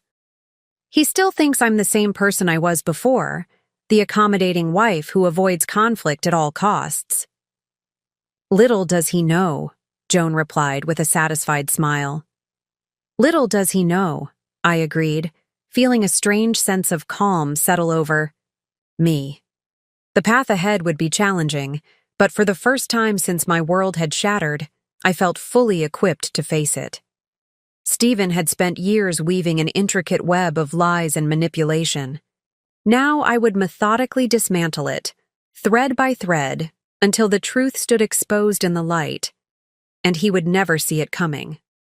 Just as Kelly had predicted, Stephen's divorce petition arrived 3 days later. The courier who delivered it seemed almost apologetic as he handed me the thick envelope with its official court stamps. I thanked him, closed the door, and took a deep breath before opening it. The contents were exactly what we'd expected, a standard no-fault divorce filing with a settlement proposal attached that was breathtaking in its audacity. Stephen was claiming 60% of our marital assets, including half the value of the house. He now knew was solely in my name. He offered minimal spousal support for just 1 year, justified by what he called my ability to support myself through employment. Most galling of all was a personal note he'd attached. "Lydia, I hope you'll see this as fair. I'm trying to make this as painless as possible for both of us. Please don't turn this into a battle nobody wins." Steve and I scanned the documents into my laptop and sent them to Kelly with a brief message. "The wolf comes dressed as a reasonable man." Her reply was swift. Perfect timing. "Samuel completed the initial financial analysis this morning. We're ready to proceed with Phase 1, Phase E." One began that afternoon. While Stephen believed I was reviewing his divorce proposal, Kelly filed a comprehensive counter-petition with the court, documenting the fraudulent financial activities we'd uncovered and requesting emergency orders for full financial disclosure. Simultaneously, Samuel submitted a forensic accounting report identifying specific instances of fund misappropriation and asset concealment. "The beauty of filing this way," Kelly explained during our evening call, "is that Stephen won't be notified immediately. Court processing takes a few days, which gives us time to implement the next steps while he still believes he's controlling the narrative." Those next steps began the following morning. Eric's team deployed financial tracking software to monitor any unusual activity in the accounts we knew about, while also establishing surveillance on Stephen himself. Meanwhile, I began the delicate process of meeting with my bank, investment firm, and insurance company to secure my personal financial assets and ensure Stephen couldn't access them. The bank manager's expression when I explained the situation was a mixture of sympathy and alarm. "Unfortunately, we see this more often than you might think," she said, her fingers flying over her keyboard as she updated my account protections, "but rarely with this level of preparation on the customer's part. By the end of the day, I had new accounts Stephen couldn't access, updated passwords and security protocols on my existing accounts, and a direct line to the bank's fraud department if any suspicious activity occurred. I also returned to work, meeting with my boss to explain that I would need a flexible schedule for the next few weeks, as I dealt with both my mother's estate and my impending divorce. Thomas, who had known me for 7 years and had met Stephen at numerous company functions, was unexpectedly supportive. "Take whatever time you need," he said, his usual brisk manner softened by concern. "And Lydia, for what it's worth, I never liked that husband of yours. Too smug by half." I laughed despite myself. "Apparently, a lot of people saw what I missed." Thomas shook his head. "You didn't miss it. You chose to see the best in him. There's a difference." On day 3 of our plan's implementation, the first direct confrontation occurred. I was reviewing project specifications at my desk when my cell phone rang, Stephen's name lighting up the screen.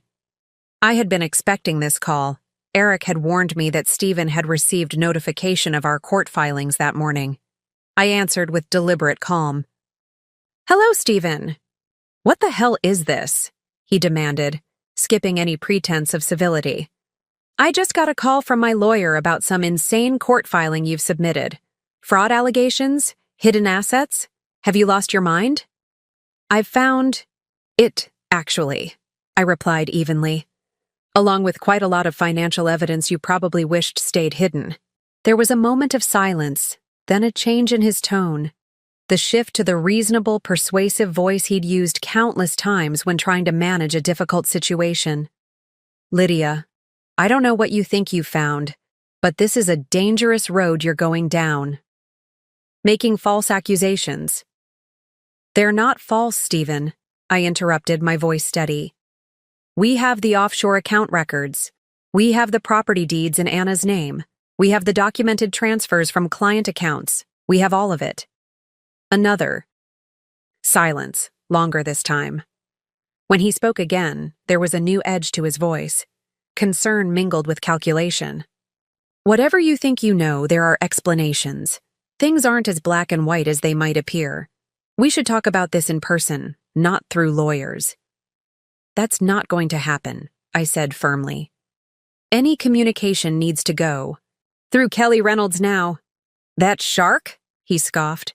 She's just trying to escalate this to increase her fees. You're smarter than that, Lydia. The attempt at manipulation was so transparent it almost made me laugh. This was the Stephen I knew, always trying to manage perceptions, to position himself as the reasonable party while subtly undermining anyone who challenged him. My intelligence isn't in question here, Stephen. Your ethics are. And for the record, Kelly's fees are well worth every penny for the financial impropriety she's uncovered. This is ridiculous, he snapped, the reasonable facade cracking further. You're turning a simple divorce into some kind of witch hunt because you're angry about Anna. I get that you're hurt, but this isn't about Anna, I cut in. Or not, just about her. This is about years of lies, financial fraud, and betrayal. This is about the child you had with her while still married to me. The silence that followed told me everything. He hadn't known we were aware of the child. It was the one piece of information we deliberately held back from the initial court filing, saving it as a strategic revelation for precisely this moment. How did you... he began, then stopped himself. Whatever you think you know, we know everything, Stephen, I said quietly. Every account, every property, every lie, and we're just getting started. I ended the call before he could respond, my heart pounding, but my resolve stronger than ever. According to our plan, this confrontation would send Stephen scrambling, checking accounts, contacting Anna, trying to assess exactly how much we knew and how we'd discovered it. Let him panic, Kelly had advised. Every move he makes in response will only strengthen our position. Sure enough, within 30 minutes, Eric sent me a text. Subject: moving money between accounts. Documented. Also made 3 calls to offshore. Numbers. Surveillance continuing. Phase 1 was proceeding exactly as planned. Stephen was reacting, not strategizing, exactly where we wanted him to be.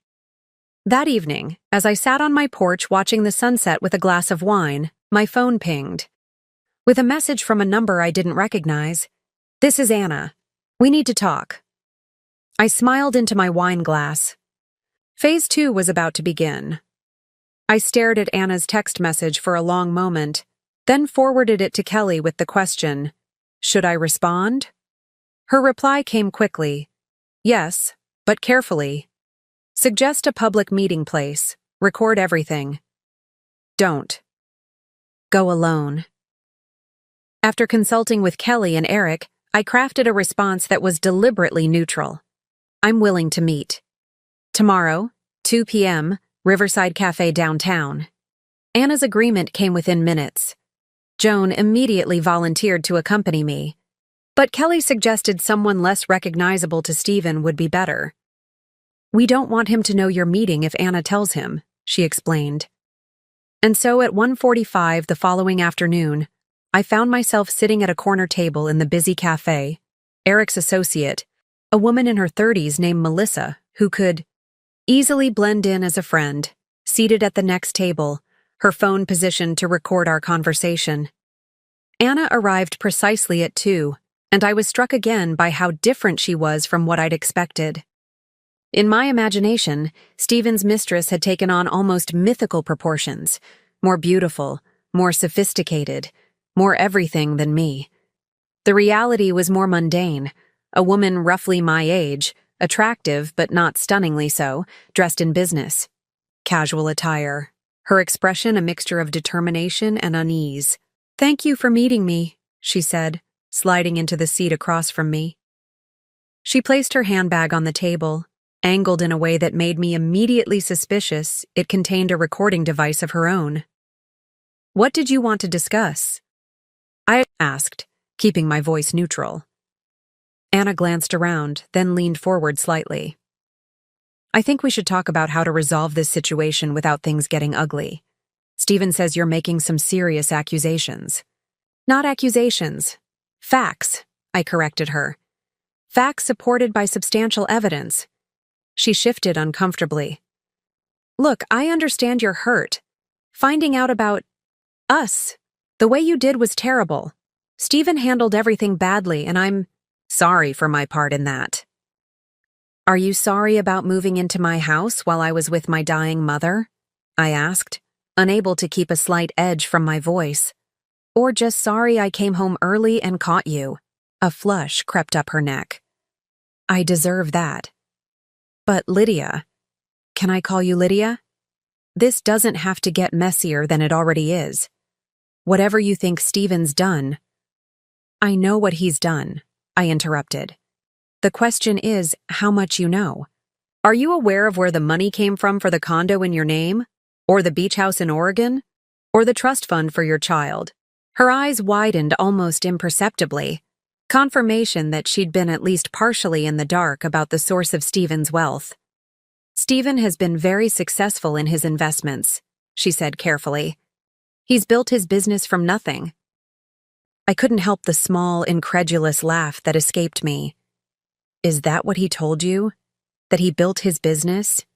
Stephen joined an established firm 7 years ago.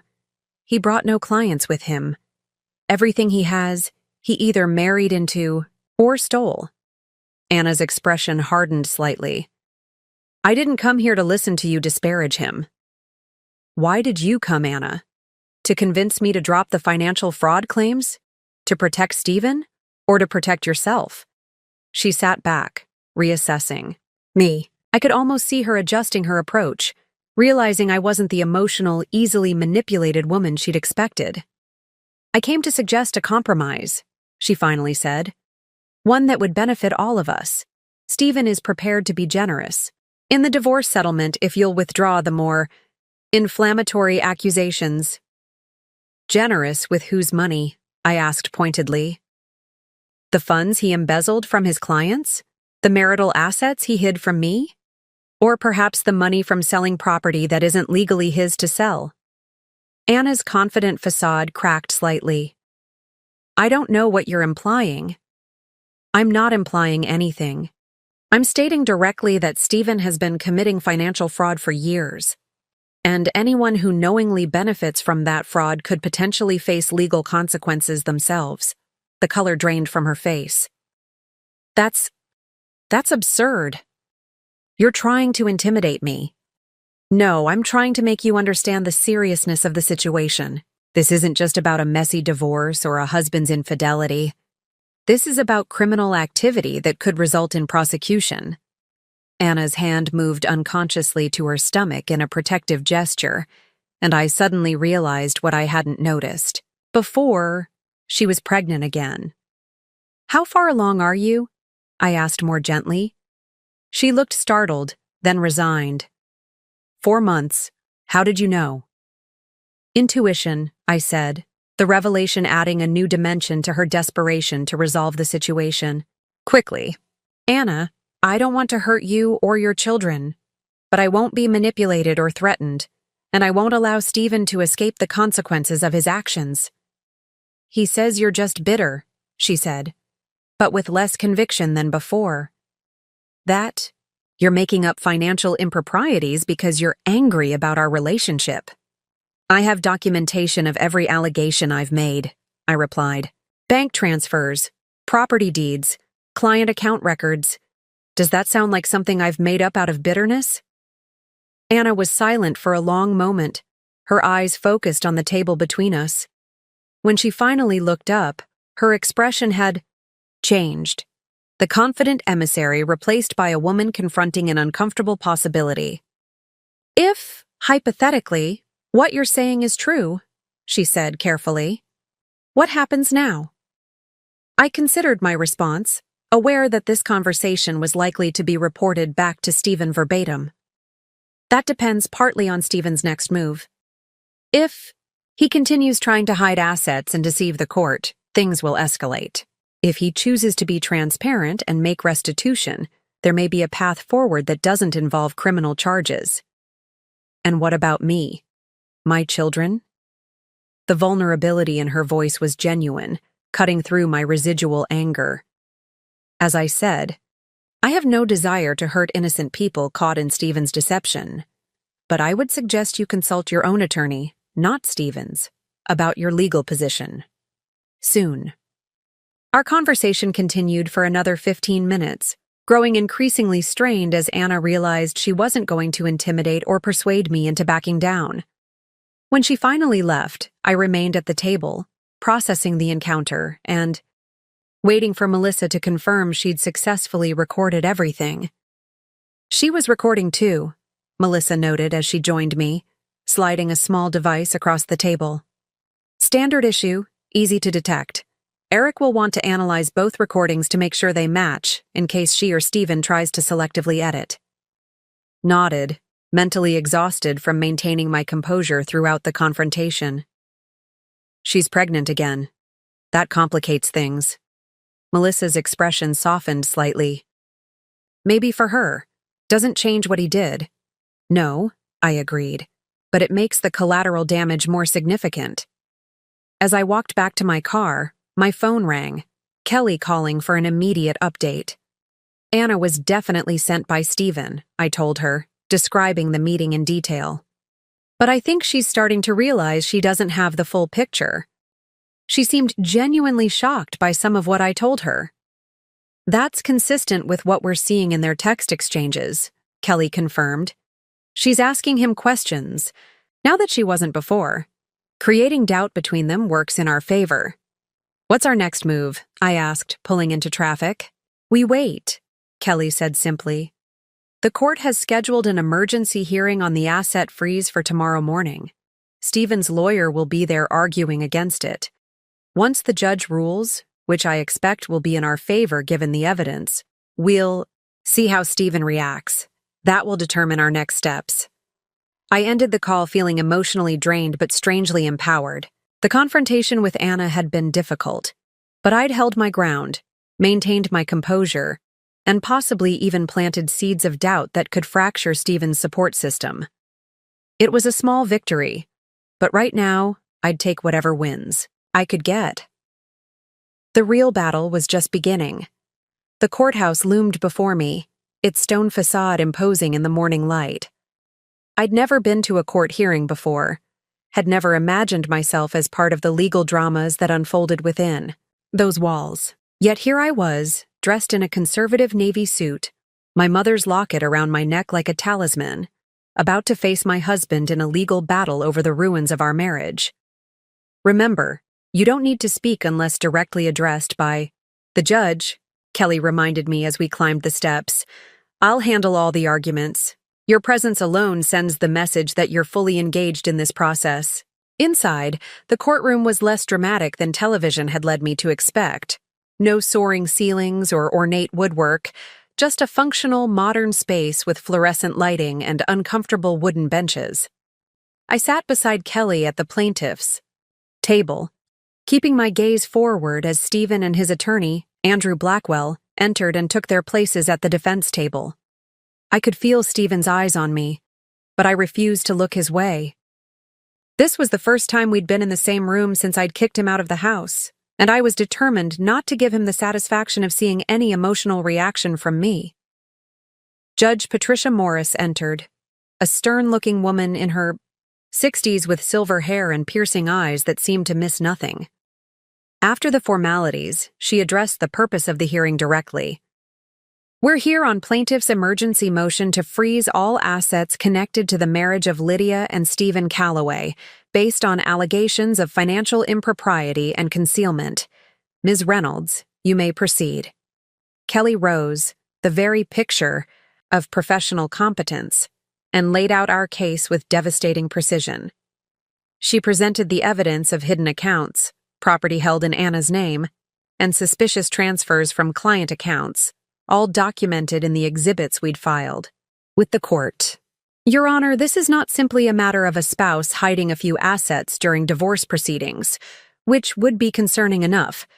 This is a systematic pattern of financial fraud that potentially impacts innocent third parties, including Mr. Calloway's investment clients.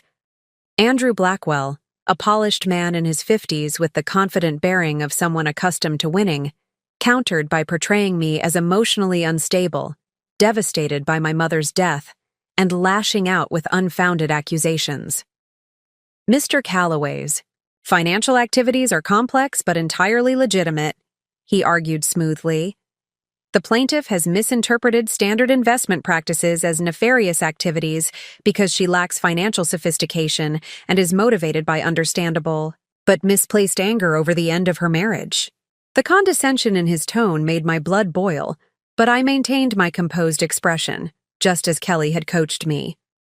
Judge Morris, however, seemed less than impressed by Blackwell's dismissive characterization. I've reviewed the forensic accounting report submitted by the plaintiff, she said, adjusting her glasses. Mr. Weiss is a highly respected expert whose analysis raises significant concerns that go well beyond a layperson's misinterpretation. Mr. Blackwell, do you have evidence to directly refute these findings? Blackwell hesitated, just slightly before responding. Your Honor, we haven't had sufficient time to conduct our own comprehensive analysis, but then perhaps you should have requested more time before dismissing the allegations as unfounded. Judge Morris interrupted. Based on the evidence before me, I'm granting the emergency motion to freeze all assets pending a full accounting. Furthermore, I'm ordering Mr. Calloway to provide complete financial records for all accounts, domestic and international, within 7 days. She fixed Stephen with a stern look. Mr. Calloway, the court takes allegations of financial misrepresentation very seriously. I strongly advise full cooperation with this order. As we left the courtroom, I finally allowed myself to glance at Stephen. His face was rigid with barely controlled fury, his eyes cold as they met mine. It was a look I'd never seen directed at me before, pure, unadulterated hatred. Don't let it rattle you, Kelly murmured as we walked toward the exit. That look means we've hit him where it hurts. Back at Kelly's office, we received the first indication that our victory had significant consequences. Eric called with news. That monitoring of Stephen's secret phone had revealed frantic communications with various financial contacts. He's trying to move money that's already been frozen, Eric reported. And he's not being subtle about it. We've documented 3 separate attempts to transfer funds from the Cayman account to a new account in Singapore. Perfect, Kelly said, her expression satisfied. That's a direct violation of the court order. If he persists, we can motion for contempt. But our triumph was short-lived. Later that afternoon, Samuel called with disturbing news. There's a problem, he said without preamble. I've been tracing the client fund diversions and I've discovered something concerning. Some of the missing money, about $350,000, was taken from accounts belonging to a man named Richard Daniels. He's my boss's father, I finished, my stomach dropping. Thomas's dad is one of Stephen's clients? Was, Samuel corrected grimly. Richard Daniels died 4 months ago, and from what I can tell, Stephen has been systematically emptying his investment account since then, likely assuming no one would notice since the primary account holder is deceased. I sat heavily in one of Kelly's office chairs, the implications, hitting me like a physical blow. Thomas is the executor of his father's estate. If he finds out Stephen has been stealing from his dead father... It gets worse, Samuel continued. The estate is in probate, which means there will be a formal accounting any day now. When that happens, the missing funds will be discovered, regardless of what we do. Kelly's expression turned grave. This changes our timeline. We were planning to use the threat of exposing the client fraud as leverage in settlement negotiations. But if the Daniels situation is about to explode on its own... We need to get ahead of it, I said firmly, my mind racing. I need to tell Thomas before he finds out another way. Kelly looked uncertain. That's risky. Once you disclose the fraud to a victim, you lose the ability to control how they respond. He could go straight to the authorities. He could, I acknowledged. But Thomas has been my mentor for 7 years. I owe him the truth directly from me. And strategically. I hesitated, an idea forming. Strategically, it might actually strengthen our position if the first criminal complaint comes from someone other than me. It makes the fraud allegations more credible if they're not just coming from the angry, soon-to-be ex-wife. Kelly considered this, then nodded slowly. You may be right, but we need to be careful about how the information is presented. We don't want it to appear that you're using your professional relationship to further your divorce case. We spent the next hour outlining a new approach, a significant pivot from our original strategy.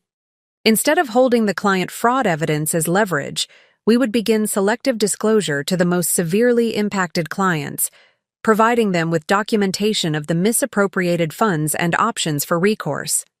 This changes our primary leverage, Kelly acknowledged, but it may actually accelerate the resolution. Once Stephen realizes he's facing multiple fraud complaints from different sources, he may be more motivated to cooperate with our settlement terms to avoid criminal prosecution. That evening, I requested a private meeting with Thomas for the following morning. Then I called Joan, needing the comfort of talking through my conflicted feelings with someone who understood the personal stakes involved. I'm doing the right thing by telling Thomas, I said, seeking reassurance. But it feels like I'm crossing a line, bringing my personal disaster into my professional life. The line was crossed by Stephen, not you, Joan reminded me gently. You're just dealing with the fallout as honestly as you can. After we hung up, I sat on my porch swing, watching the sunset and wrestling with the implications of our strategic pivot. The path ahead had just become more complicated, more public, and potentially more damaging to all involved, including innocent people like Thomas and Anna's children. But maybe that had always been inevitable. The magnitude of Stephen's deception meant that containing the damage was never truly possible. All I could do now was try to ensure that justice was served while minimizing harm to those who, like me, had been caught in the crossfire of his lies. Tomorrow would bring hard conversations and unpredictable consequences. But for the first time since discovering Stephen's betrayal, I felt fully committed to the course I'd chosen, not just for my own sake, but for everyone he had wronged. The time for half measures and strategic silence was over.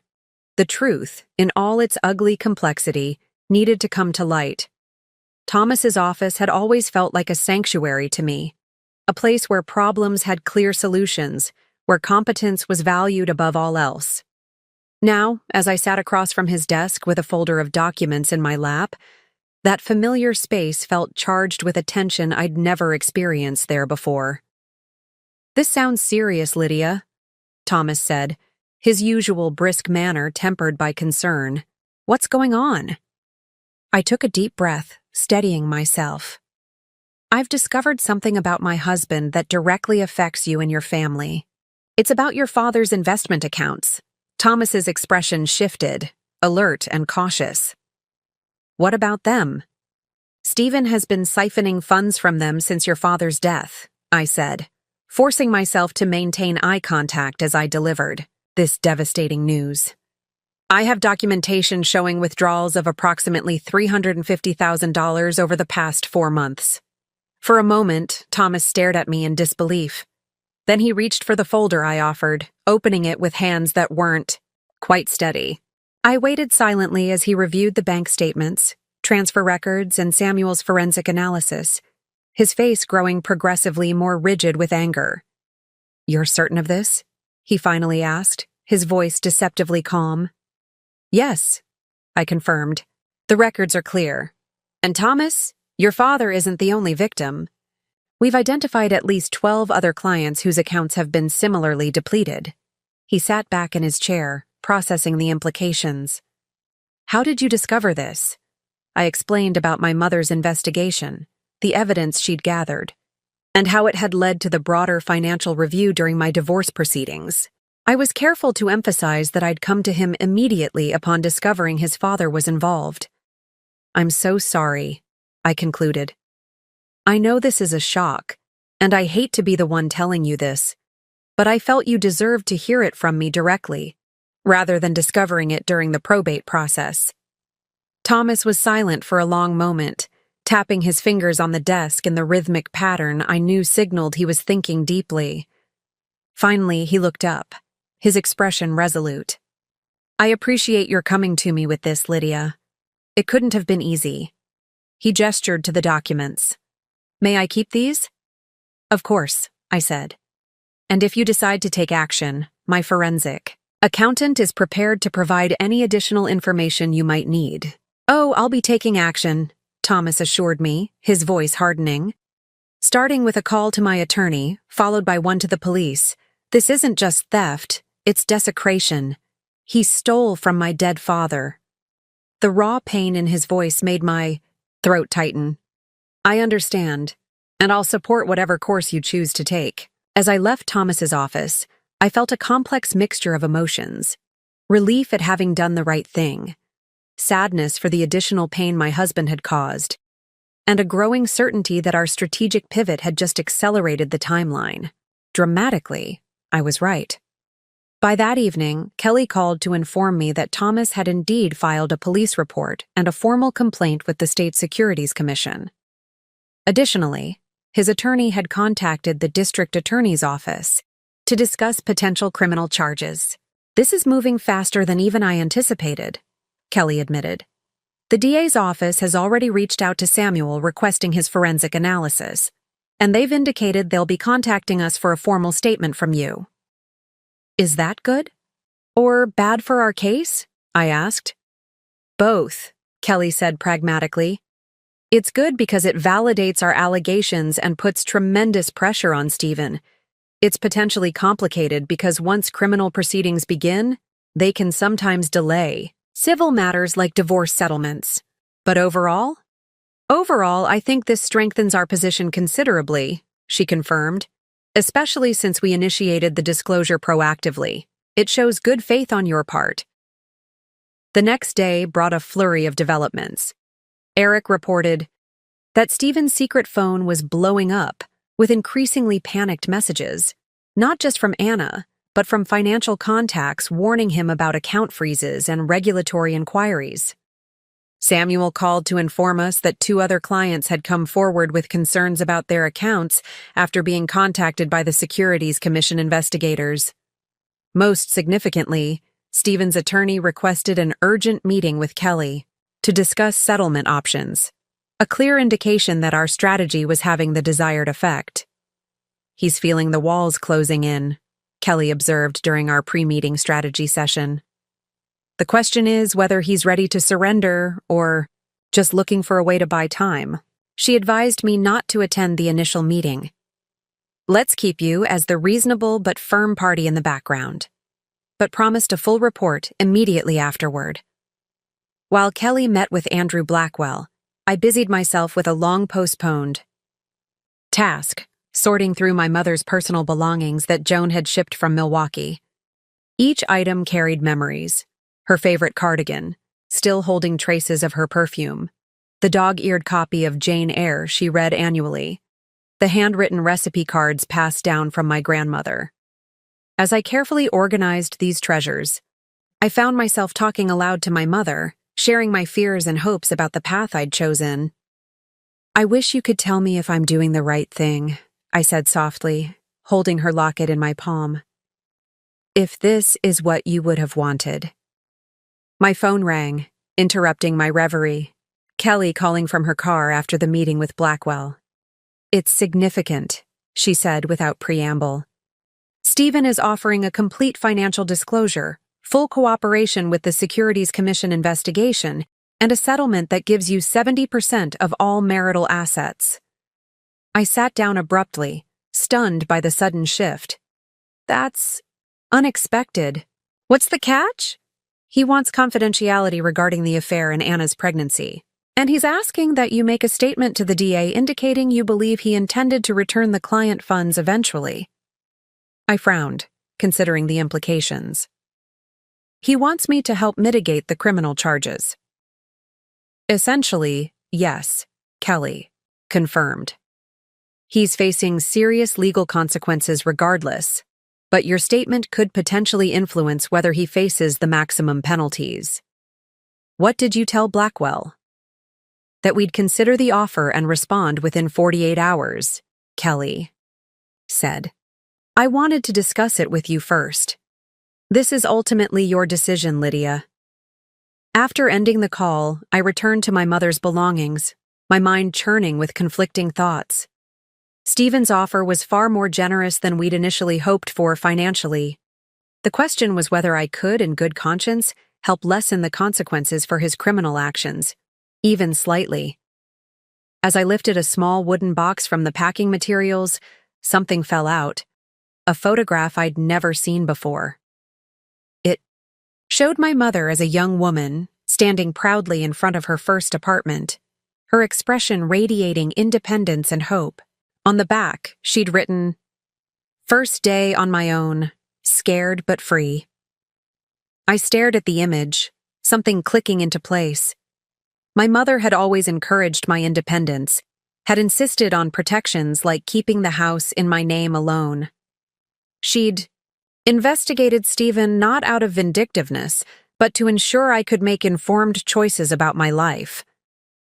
What would she advise now? The answer came with surprising clarity. She would tell me to choose freedom over vengeance, future over past. Picked up my phone and called Kelly back.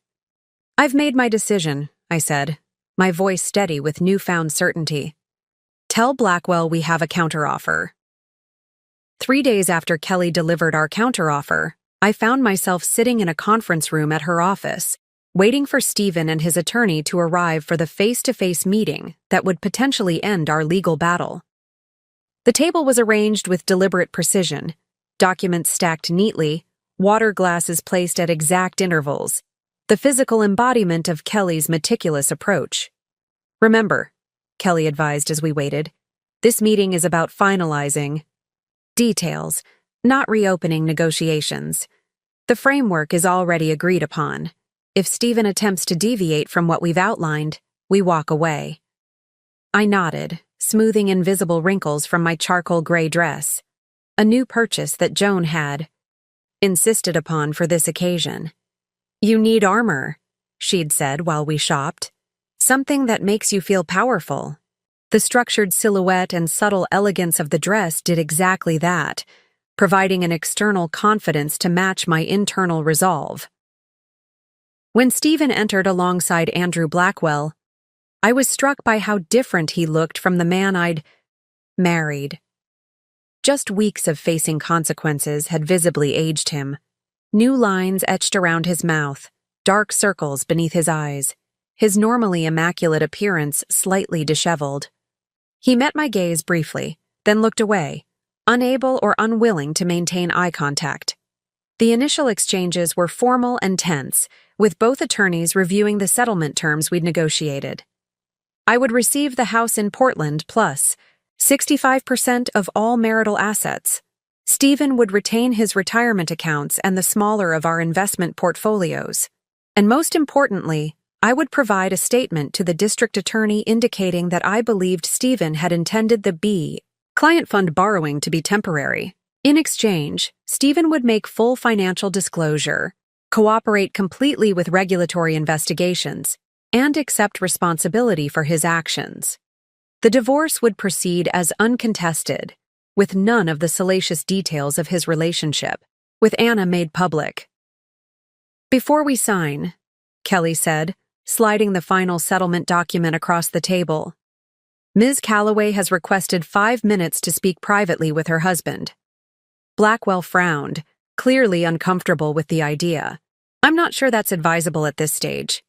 It's non-negotiable, Kelly replied smoothly. 5 minutes in this room. You and I will wait outside. After a moment of tense silence, Stephen nodded. It's fine, Andrew. I'll hear what she has to say. The attorneys left, closing the door behind them, and suddenly we were alone for the first time since I'd ordered him out of the house. The silence stretched between us, heavy with all that had been broken. "Why did you want to speak to me?" Stephen finally asked, his voice carefully controlled.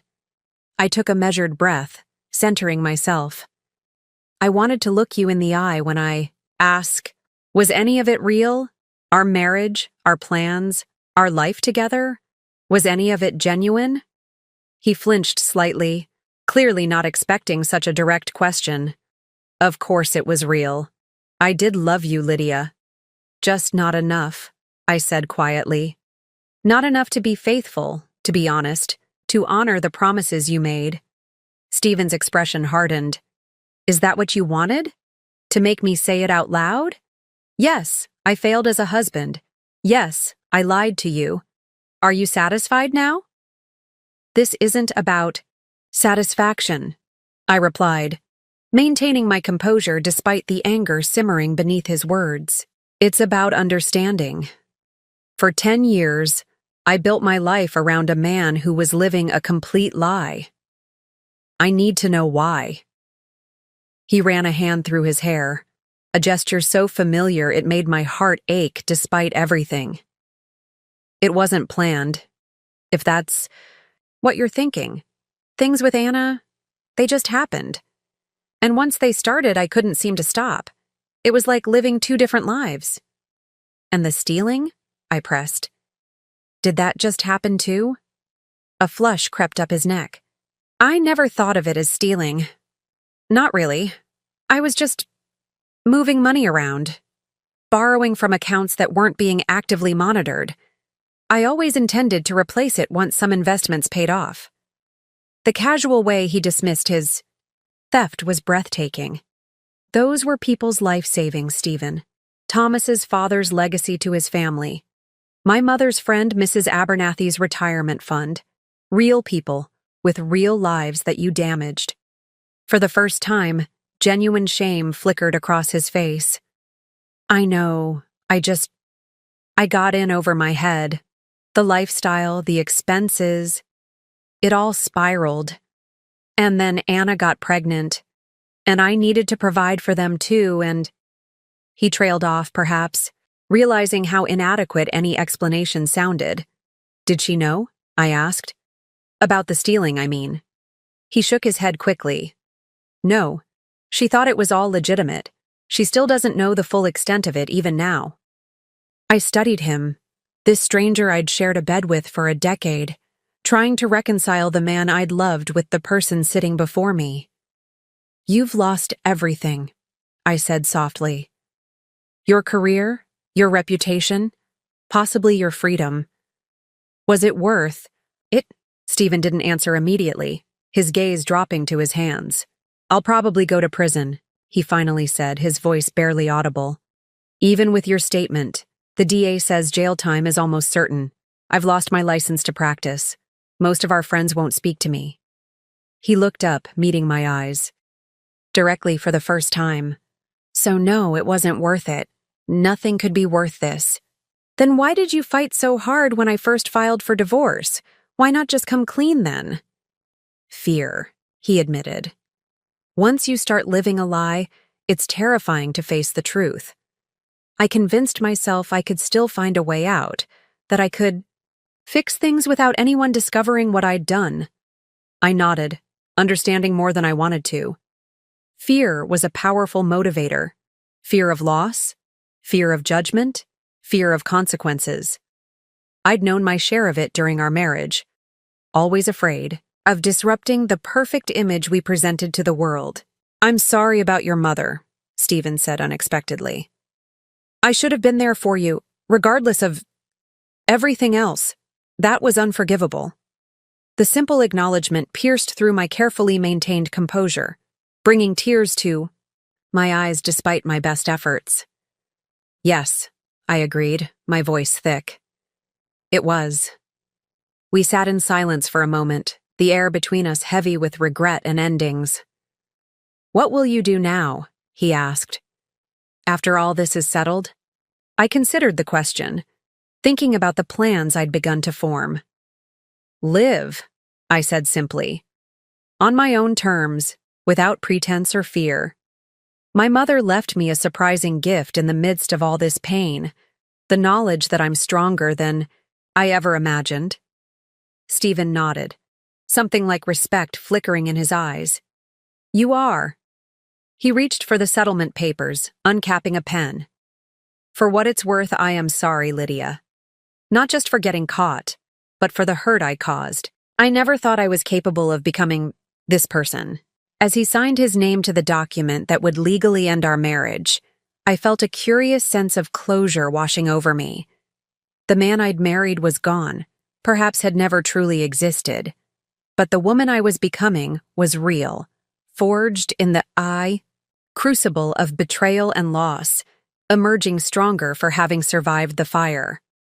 When Kelly and Blackwell returned, we completed the formalities with a minimum of additional conversation. Papers were signed, copies distributed, handshakes exchanged with professional detachment.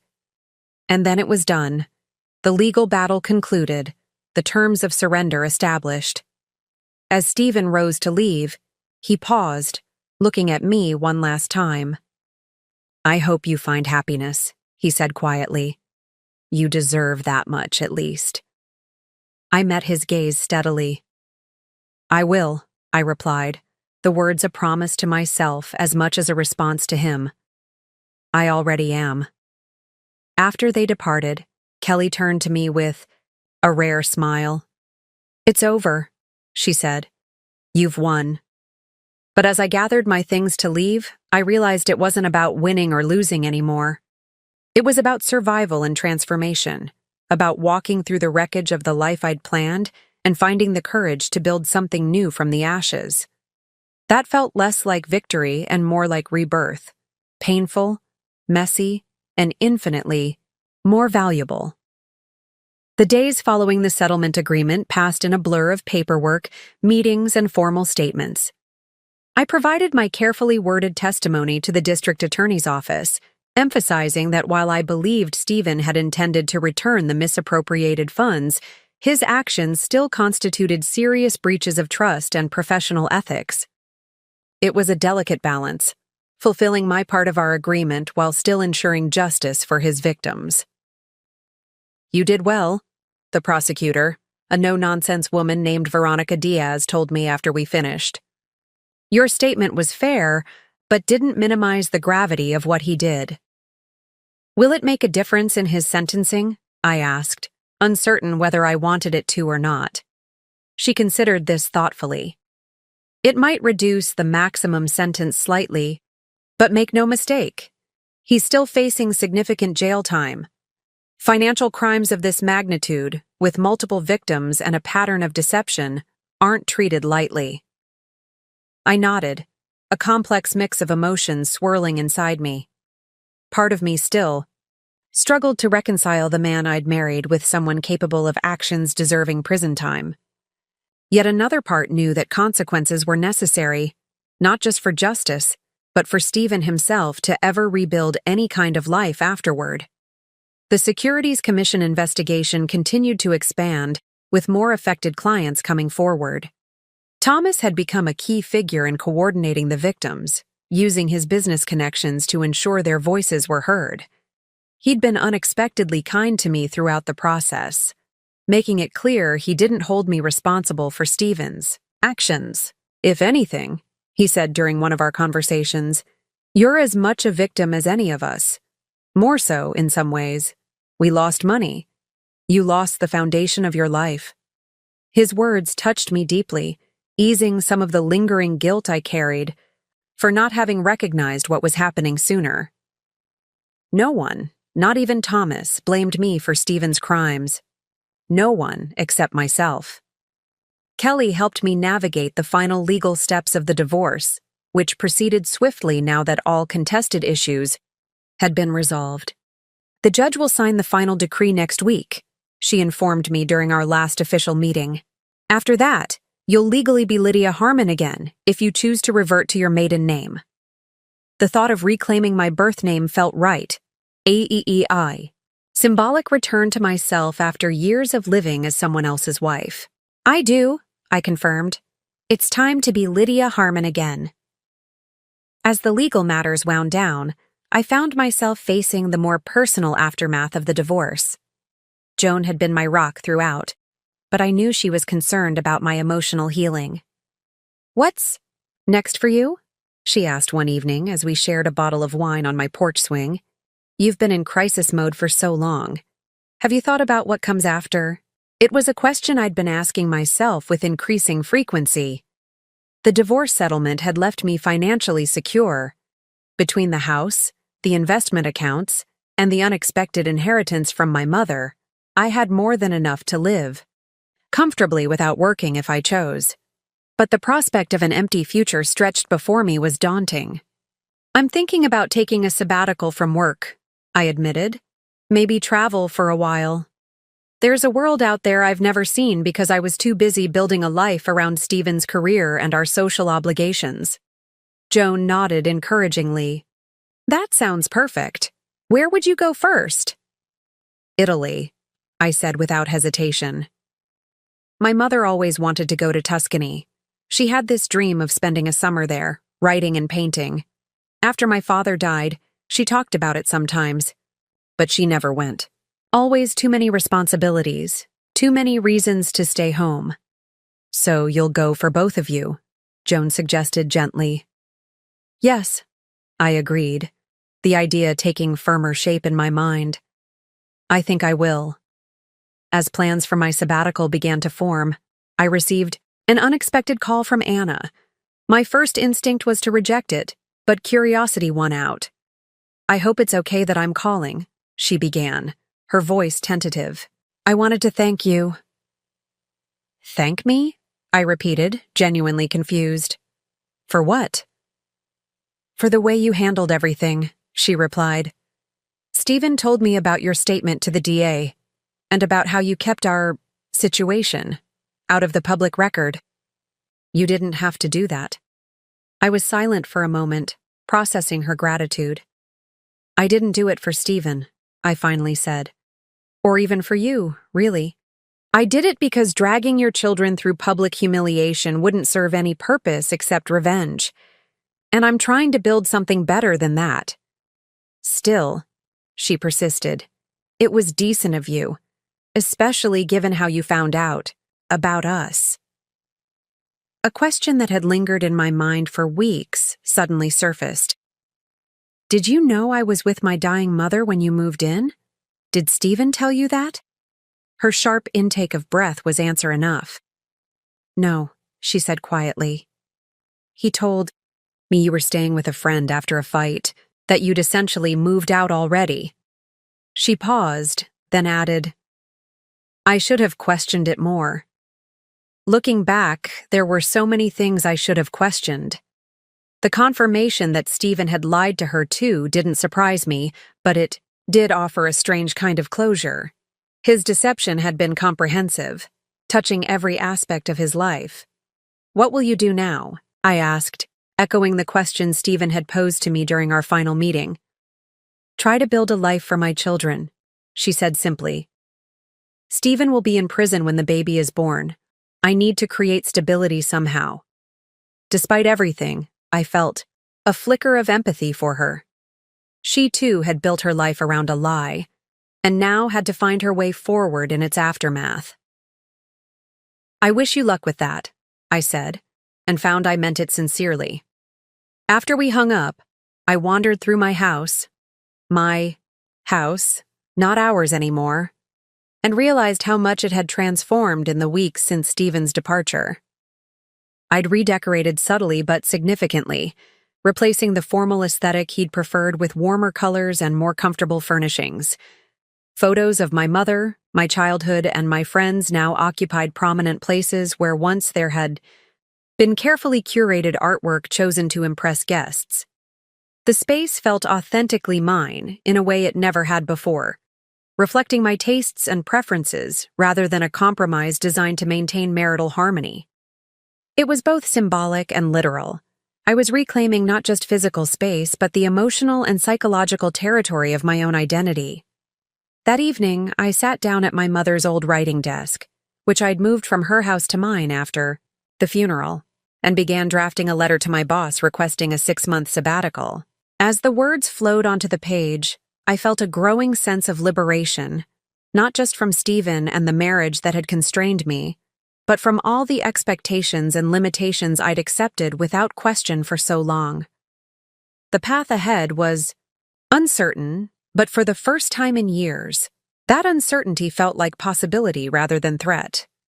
Whatever came next would be shaped by my choices, my desires, my vision for my life. The thought was exhilarating and terrifying in equal measure, exactly as new beginnings should be.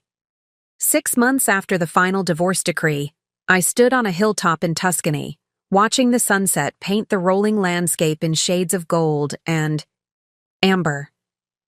The small villa I'd rented for the summer sat below, nestled among cypress trees and vineyards, exactly as my mother had described in her dreams of this place. The journey here had been more than geographical. In the months since the settlement, I'd methodically rebuilt my life piece by piece, shedding old patterns and embracing new possibilities with each passing day. I'd taken my sabbatical as planned, starting with a month helping Joan launch her new business, a consulting firm specializing in financial literacy for women. The irony wasn't lost on either of us. If I'd had better financial awareness years earlier, perhaps I would have noticed the red flags in Stephen's activities sooner. That's exactly why this work matters, Joan had insisted when I shared that thought. Financial independence isn't just about having your own money, it's about understanding it, controlling it, using it to build the life you want, rather than becoming trapped by someone else's decisions. Working with her reminded me how much I'd enjoyed the strategic elements of my architectural project management role, the problem-solving, the creative thinking, the satisfaction of building something meaningful. But it also highlighted how constrained I'd felt in that position, always careful not to outshine Stephen professionally, unconsciously dimming my ambitions to maintain the balance he seemed to need in our relationship. Those realizations led to the most significant decision of my post-divorce life, enrolling in a master's program in urban design that would begin after my return from Italy. At 41, I would be starting over in many ways, pursuing the career path I'd abandoned in my 20s to support Stephen's ambitions. "It's never too late to become who you might have been," my mother had often said, quoting George Eliot. Now I understood the truth of those words in a way I never had before. My reflections were interrupted by the villa's caretaker calling from below, letting me know the car had arrived to take me to dinner with friends, a group of women I'd met at a cooking class in the nearby village. Women from different countries and backgrounds who had, like me, come to this place seeking transformation of one kind or another. As I made my way down the hill, I thought about the last update I'd received from Kelly. Stephen had been sentenced to 7 years in federal prison for wire fraud and embezzlement, with the possibility of parole after 4 years with good behavior. The news had affected me less than I'd expected. Neither satisfaction nor sorrow, just a quiet acknowledgement of consequences justly applied. Thomas had called to tell me the restitution process for the victims was proceeding smoothly, with most recovering at least 70% of their losses through the seizure of Stephen's assets and the insurance claims against his former firm. "You helped make that possible," he'd said. "Your evidence, your testimony, it made all the difference." Even Anna had found her way forward, according to Joan, who had unexpectedly bumped into her at a community center parenting class. She'd moved to a smaller house, found work as an office manager, and was building a support network of other single mothers. Her child with Stephen, a daughter, had been born healthy, with no knowledge of the father who would be absent for much of her early life. These updates from my old life felt increasingly distant, like stories about people I'd once known rather than central figures in my own narrative. My focus had shifted to the present and future, to the woman I was becoming rather than the wife I had been. Over dinner with my new friends, conversation flowed easily, touching on everything from Italian, architecture to relationship wisdom to career reinvention. These women had become unexpected companions on my journey. Elena from Spain, who had left a toxic marriage at 50, Margot from Canada, who was rebuilding after losing her business, Rachel from South Africa, who was finally pursuing her passion for photography after raising 3 children alone. We shared our stories openly, without judgment or pretense, each recognizing in the others the unique blend of vulnerability and strength that comes from navigating life's unexpected turns. To resilience, Elena proposed a toast, raising her glass of local wine. And to second chances. And to the women who seize them, I added, feeling the truth of it resonating deep within me. Later that night, as I sat on the terrace of my villa, writing in the journal I'd begun keeping since my mother's death, I reflected on how profoundly my perception of myself had changed. The woman who had once defined herself primarily as Stephen Calloway's wife, accommodating, conflict avoidant, quick to compromise her own needs, had been replaced by someone more authentic, more confident, more fully herself. The transformation hadn't been easy. There had been days of paralyzing grief, nights of suffocating anger, moments when the weight of betrayal and loss had threatened to pull me under completely. But through it all, something at my core had refused to break. That steel thread of resilience I'd inherited from my mother and grandmother, women who had faced their own trials and emerged stronger. I closed my journal and looked up at the star-filled Tuscan sky, thinking about all the women watching my story unfold. Women perhaps standing at their own crossroads, facing their own versions of betrayal or loss or reinvention. If I could speak directly to them, what would I say? I would tell them that pain, however devastating, is not the end of your story. It's simply a chapter. That the moments that break you can also be the moments that remake you into someone stronger, wiser, and more authentically yourself. I would remind them that financial independence is not just a practical necessity, but a profound form of self-care and protection. That understanding your own finances, securing your own resources, and planning for your own future isn't selfish or untrusting. It's an essential foundation for true equality in any relationship. I would urge them to listen to their intuition, that quiet voice that whispers when something isn't right, even when every logical sign suggests otherwise. Our bodies and minds often recognize truth before we're consciously willing to acknowledge it. I would encourage them to build networks of supportive women who lift each other up rather than compete, friends who celebrate your victories, comfort you in defeat, and tell you the hard truths when necessary. No one survives life's storms alone, and choosing the right people to weather them with you makes all the difference. Most importantly, I would tell them that their value has never been determined by someone else's ability to recognize it. That worthiness isn't earned through another's love or approval, but is intrinsic and unchangeable, a birthright no betrayal can erase. And I would share the most profound lesson of my own journey. That sometimes what feels like an ending is actually the universe clearing space for a new beginning. That sometimes you must lose the life you plan to find the life that's waiting for you. As the Italian night enveloped me in its velvet darkness, I felt a deep sense of peace settle over me. The past no longer had power over my present. The betrayal that had once defined me had become simply one chapter in a much longer, richer story. A story I was writing myself, one choice at a time. Whatever came next, love or solitude, challenge, or ease, success or setback, I would face it as the woman I had always been beneath the roles and expectations, resilient, worthy, and finally, gloriously free. Up next, you've got 2 more standout stories right on your screen. If this one hit the mark, you won't want to pass these up. Just click and check them out. And don't forget to subscribe and turn on the notification bell so you don't miss any upload from us.